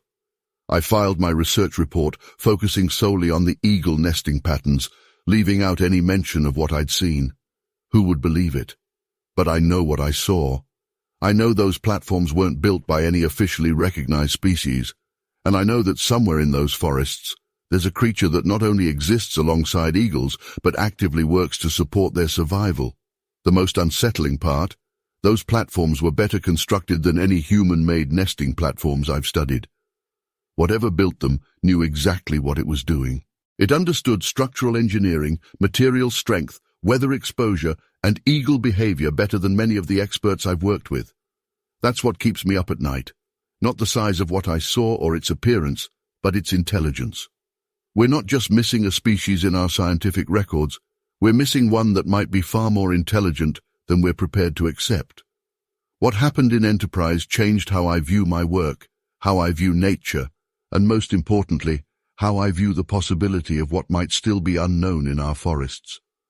I still work as an ornithologist, but now I pay much more attention to the silence between bird calls, and I always look up into the canopy, just in case. Story 28. I've been hesitating to share this for a long time, 37 years to be exact. What happened to me while mapping caves near Winthrop, Washington in 1987 completely changed my understanding of what exists in our wilderness. I was a 32-year-old geographer doing contract work for the USGS, documenting cave systems in the North Cascades. I'd mapped dozens of caves before, but nothing could have prepared me for what I discovered in those tunnels. It was early October, and I'd been working in the area for about 3 weeks. The fall colors were stunning, all gold and red aspens against the dark evergreens. The cave system I was mapping was about 12 miles northeast of Winthrop, in a remote area accessed by old logging roads. I'd already documented several smaller caves in the vicinity, but local geological surveys suggested there might be a more extensive network deeper in the mountains. That morning started like any other. I parked my Jeep Cherokee at the end of an old Forest Service road around 7:30 a.m. The temperature was in the low 40s, cold enough to see my breath, but perfect for cave work since the underground temperature stays pretty constant year-round. I had all my usual gear, helmet with mounted light, backup flashlights, mapping equipment, water, emergency supplies, and my camera. I always carried a satellite phone for emergencies, though reception was spotty at best in those mountains. The cave entrance I'd found the previous day was relatively small, about 4 feet high and 3 feet wide, hidden behind a stand of mountain laurel. Nothing remarkable at first glance. I'd only gone about 50 feet in before running out of time the day before, but initial observations suggested it might connect to a larger system. I recorded the entrance coordinates, 48°32, N, 120°04 to W, elevation approximately 4,200 feet. The first hour was routine mapping work. The passage gradually widened to about 8 feet across, with the ceiling height varying between 6 and 12 feet.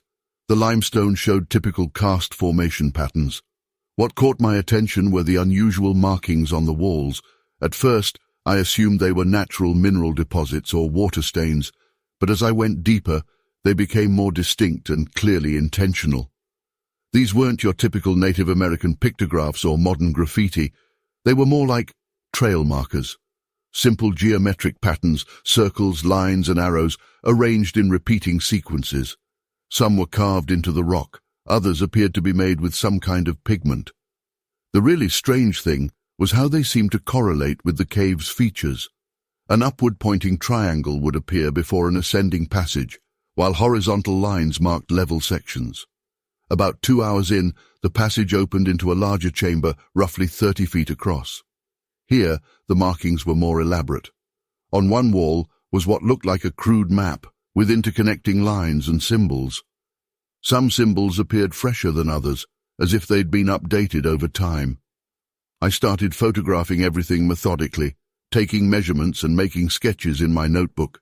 That's when I first noticed the smell. Anyone who's done cave work knows the usual underground smells: damp earth, minerals, sometimes bat guano. This was different, a heavy, musky odor that reminded me of wet dog mixed with something else I couldn't identify. I initially dismissed it as probably coming from some animal that had found its way in. The temperature also felt different in this chamber, noticeably warmer than the usual 55 degrees Fahrenheit you expect underground. My instruments confirmed it was closer to 65 degrees Fahrenheit. I noted it as a geological anomaly, possibly due to thermal activity, though there was no other evidence of that. I continued mapping the chamber, documenting the symbol patterns. That's when I heard it, a sound that still haunts me. From one of the deeper tunnels came a low, rhythmic thumping, like heavy footsteps, but with an odd cadence that wasn't quite human. I initially froze, then quickly switched off my helmet lamp. In the absolute darkness, I could hear better. Whatever it was moving closer. My first thought was bear, but I'd never known bears to venture this deep into caves. Plus, the footstep pattern was all wrong. I pressed myself against the wall, trying to control my breathing, which suddenly seemed deafening in the confined space. The musky smell grew stronger. Then came the scraping sounds, like something hard against stone, accompanied by what I can only describe as purposeful grunting. Not animal noises, but almost like a language, complex vocalizations with distinct patterns. I risked turning my head just enough to peek around the rock formation I was hiding behind. What I saw in the dim light from my backup lamp still defies logical explanation. A massive figure, at least 8 feet tall, was methodically working at the wall where I'd been documenting the symbols. Its arm movements were deliberate, clearly adding to or modifying the markings. The creature was covered in dark, matted hair, with massive shoulders and a pronounced sagittal crest on its head. The proportions were all wrong for a human in a suit, the arms too long, the movements too fluid. I watched, paralyzed, as it worked. It was using some kind of tool, I couldn't make out exactly what, to add new marks to the wall. The precision of its movements suggested intelligence and purpose. This wasn't random animal behavior, it was documenting something. My hand was shaking so badly I couldn't hold my camera steady. I managed to take 2 photos, but in the low light and with my trembling hands I knew they'd probably be useless. The sound of the shutter seemed explosively loud in the cave's silence. The creature stopped its work instantly. It turned its head slightly, and I caught a glimpse of its face in profile, heavy brow ridge, wide nostrils, deeply set eyes that reflected my lamplight. Those eyes. There was awareness there, intelligence. It knew it wasn't alone. I don't remember consciously deciding to run. Pure instinct took over. I bolted back the way I'd come, dropping my notebook in the process. The creature let out a sound, not aggressive, more like a startled whooping call that echoed through the tunnels. I could hear movement behind me, but it wasn't giving chase. Instead, it seemed to be retreating deeper into the cave system. I didn't stop running until I reached the entrance. The afternoon sun was blinding after hours underground. I stumbled to my jeep, hands shaking so badly it took 3 tries to get the key in the ignition. The drive back to town is a blur in my memory. The 2 photos I managed to take came out exactly as I'd feared, just blurry shapes in the darkness. My field notes were lost in the cave. The only physical evidence I had were the measurements and photos I'd taken earlier of the symbol patterns. I spent the next week comparing those symbols to known Native American pictographs and petroglyphs from the region. There were some similarities, but these were different, more systematic, almost like a functional writing system. The patterns suggested a way of tracking seasonal movements and possibly food sources. Some symbols seemed to indicate time periods, others marked specific routes or resources. I never went back to that specific cave. I submitted a basic survey report without mentioning any of this, marking the cave as partially mapped unsafe conditions prevented complete survey. I know how this story sounds. Believe me, I've spent 37 years trying to rationalize what I saw. I've worked as a geographer for 4 decades, mapped hundreds of caves across North America. I'm trained to observe and document, to rely on empirical evidence. What I encountered that day doesn't fit into any scientific framework I know. The thing that still haunts me isn't just what I saw, it's the implications. Those symbols showed evidence of systematic record-keeping, of planning and communication. Whatever I encountered wasn't just some unknown animal. It was maintaining and updating a complex navigation system that probably extended throughout the entire mountain range.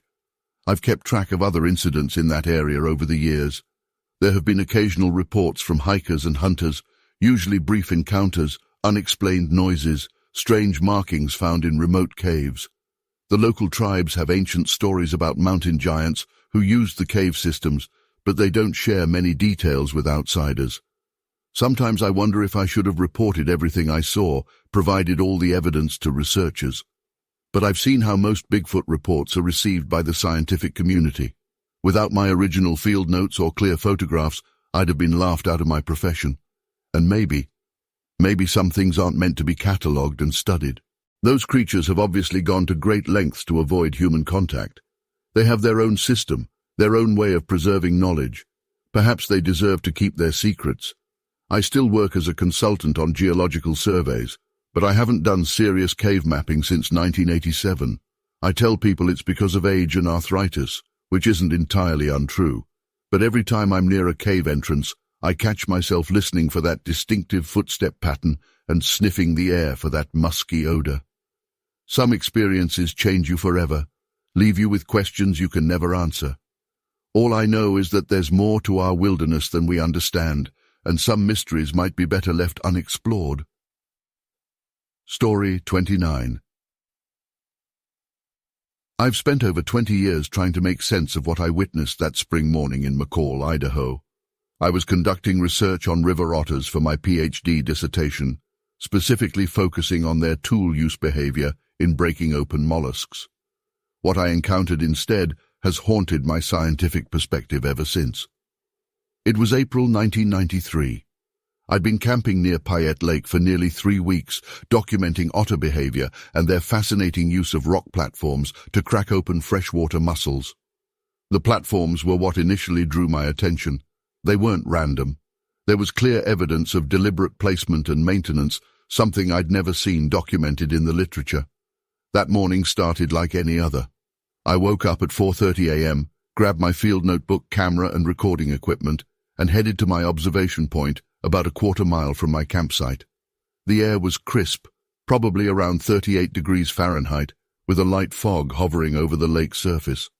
The sky was just beginning to lighten, though sunrise wouldn't be for another hour or so. I'd set up my blind, really just a camouflaged pop-up tent, about 30 feet from the shoreline, giving me a clear view of several underwater platforms I'd been monitoring. These weren't just random rocks. They were flat surfaces, deliberately positioned at specific depths that seemed to account for the lake's seasonal water level changes. At first I assumed it was simply sophisticated otter behavior I was documenting. Looking back, I should have realized something wasn't adding up. The first sign something was off came around 5:15 a.m. Usually the early morning hours were filled with bird song and the occasional splash of fish, but that morning everything went dead silent. It wasn't gradual. It was like someone had hit a mute button. Even the insects stopped chirping. The hair on the back of my neck stood up, and I got that primal feeling of being watched. I'm a scientist. I deal in facts, measurements, and observable phenomena. But sitting there in that blind, I felt something I couldn't quantify, a presence that seemed to radiate intelligence. The fog had thickened slightly, reducing visibility to maybe 50 feet, but I could still make out the shoreline and the water clearly enough. That's when I heard it. The sound of water displacement, but not like an otter entering the lake. This was much larger. Through my binoculars, I could see ripples spreading across the surface, originating from about 40 feet offshore. What emerged from the water nearly stopped my heart. A massive head and shoulders rose up, water cascading off dark, matted hair. In the dim pre-dawn light, I could make out a face that seemed somewhere between ape and human, but unlike anything I'd ever seen in my years of biological study. The creature was enormous. I estimate at least 8 feet tall based on its proportions in the water. Its hair appeared to be a dark brown or black, though it was hard to be certain in the low light. What struck me most wasn't its size or appearance, but its behavior. With methodical precision, it began adjusting one of the underwater platforms I'd been studying. Its movements weren't random or instinctive. They showed clear purpose and understanding. It would test the platform's stability, adjust its angle, and even add or remove smaller rocks to achieve the perfect position. The smell hit me next. A powerful, musty odor like wet dog mixed with something more pungent. I had to fight the urge to gag. My hands were shaking so badly I could barely hold my binoculars, but I forced myself to keep watching. This was too important not to document. For nearly 20 minutes I observed as the creature worked on multiple platforms. It seemed to understand exactly how deep each one needed to be, taking into account what I now realize was the upcoming spring thaw and resulting water level changes. It would occasionally pause, scan its surroundings with eerily human-like awareness, then continue its work. The most fascinating part was watching it actually gather mussels. Unlike otters, which often deplete local populations, this creature was selective. It would only take a few from each bed, moving methodically along the shoreline. This showed an understanding of sustainable harvesting that went beyond mere instinct. My scientific mind was racing, trying to categorize and understand what I was seeing, while my primitive brain was screaming at me to run. I had my camera, but my hands were trembling so badly that most of the photos came out blurry. I still have them, though I've never shared them publicly. They're too unclear to prove anything, and I'm not interested in becoming another questionable Bigfoot photographer. Then it turned and looked directly at my blind. I'll never forget those eyes, deep-set, intelligent, and unmistakably aware. It knew I was there. It had probably known the whole time. My heart was pounding so hard I could hear it in my ears. We maintained eye contact for what felt like an eternity, but was probably only a few seconds. Then, something happened that challenges everything I understand about animal behavior. It deliberately, almost casually, picked up a large mussel and placed it on the shore about 20 feet from my blind. It wasn't a threat or a display. It felt more like a demonstration. Then it slowly submerged back into the lake, barely causing a ripple. I sat there, completely still, for another hour until the sun was fully up. When I finally got the courage to emerge, I found the mussel exactly where it had been placed. Next to it was a perfectly positioned rock, sized exactly right for cracking it open. I spent the next week trying to document more evidence. I took measurements of the platforms, photographed track marks in the mud, which were unfortunately too distorted by water to be conclusive, and collected hair samples that later proved inconclusive in lab analysis. But I never saw the creature again. The scientific community would never accept my account without hard evidence, and I understand that. It's one of the reasons I've been hesitant to share this story. My reputation as a researcher was too important to risk on something I couldn't prove. But I know what I saw. What haunts me most isn't the creature's size or appearance. It's the intelligence it displayed. The platforms weren't just tools. They were part of a sophisticated system that showed planning, understanding of seasonal changes, and sustainable resource management. These aren't traits we typically associate with unknown primates.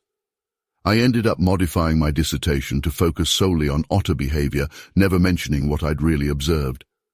The platforms are still there. I checked when I visited McCall last year. They're still being maintained, still being adjusted for water levels. But I've never had the courage to set up another blind and wait in the pre-dawn darkness. Some questions in science, I've learned, might be better left unanswered.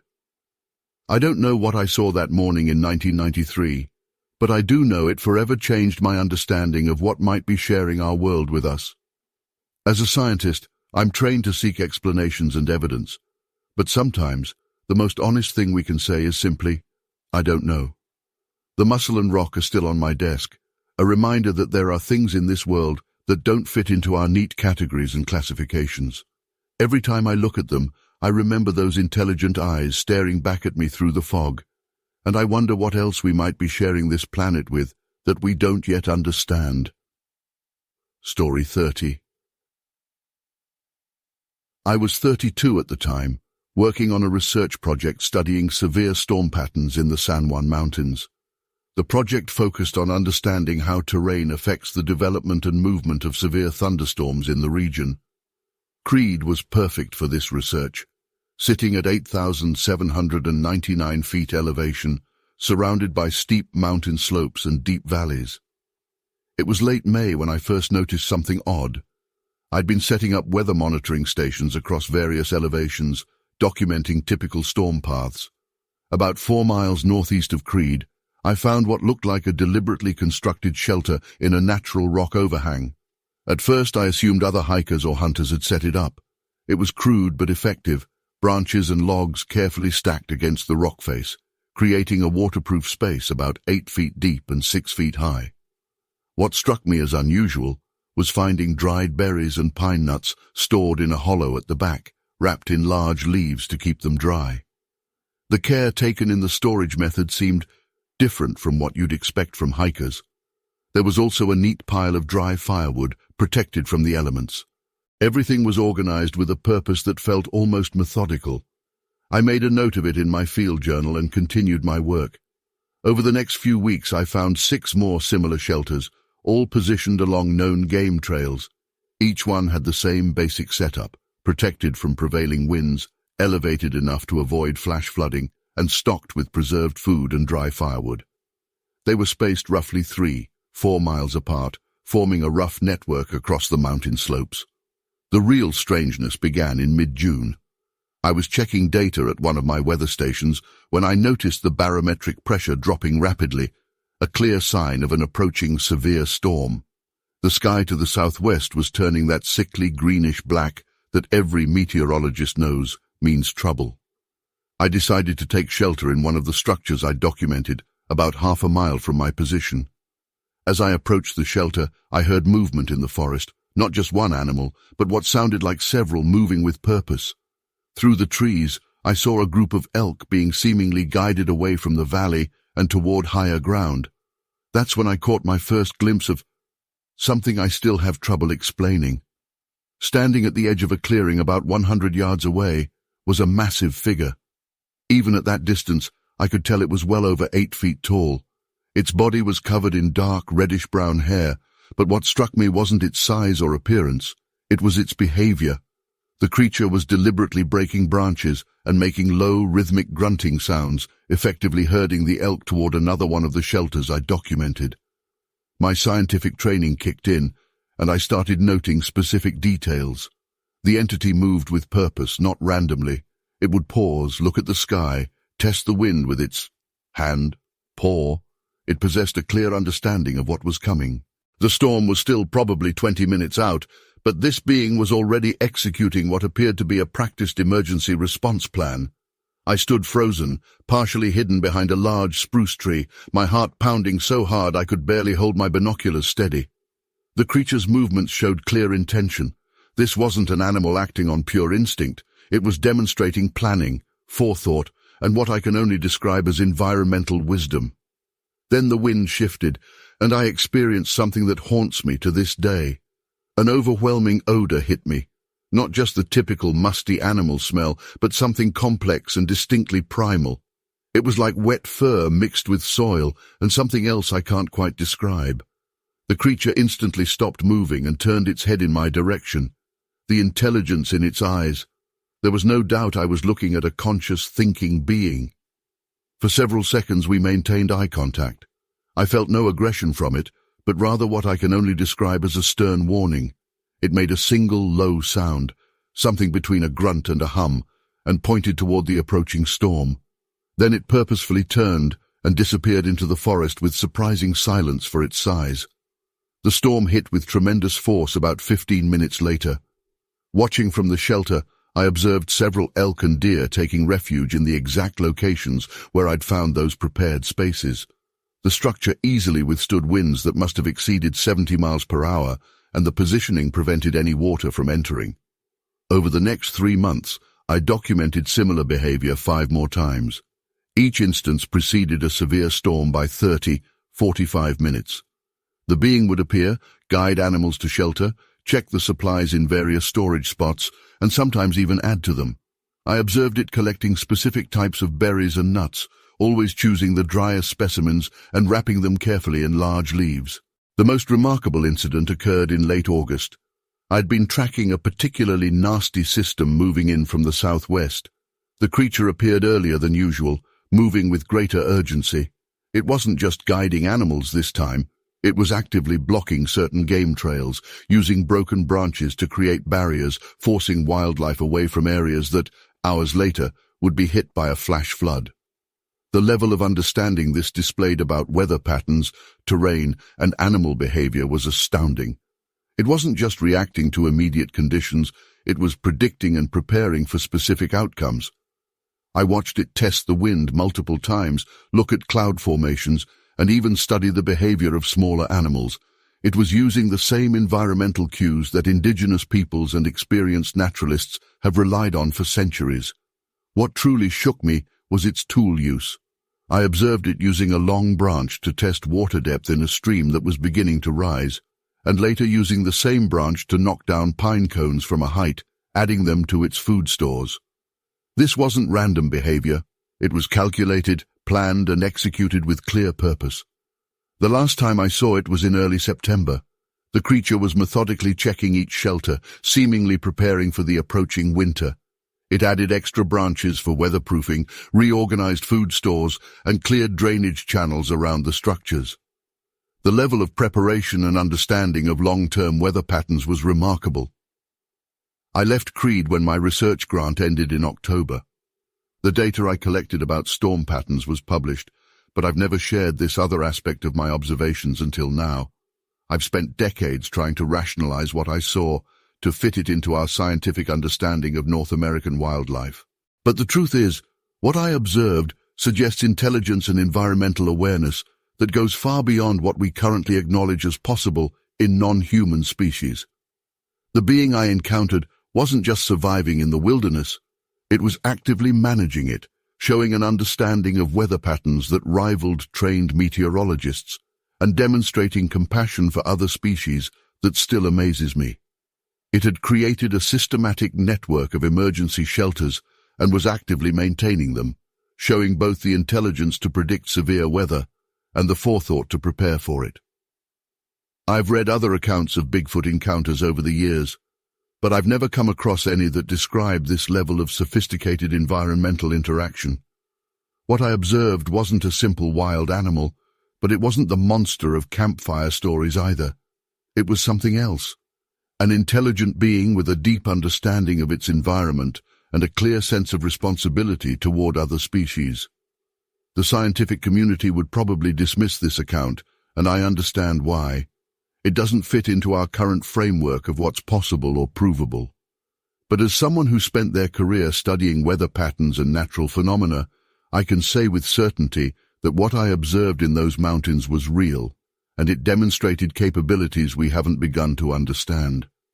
I still check weather reports for the Creed area sometimes, especially during storm season, and every time I see a severe weather warning for those mountains, I wonder if those shelters are still being maintained, if that remarkable being is still out there, quietly helping other creatures survive the worst of what nature can throw at them.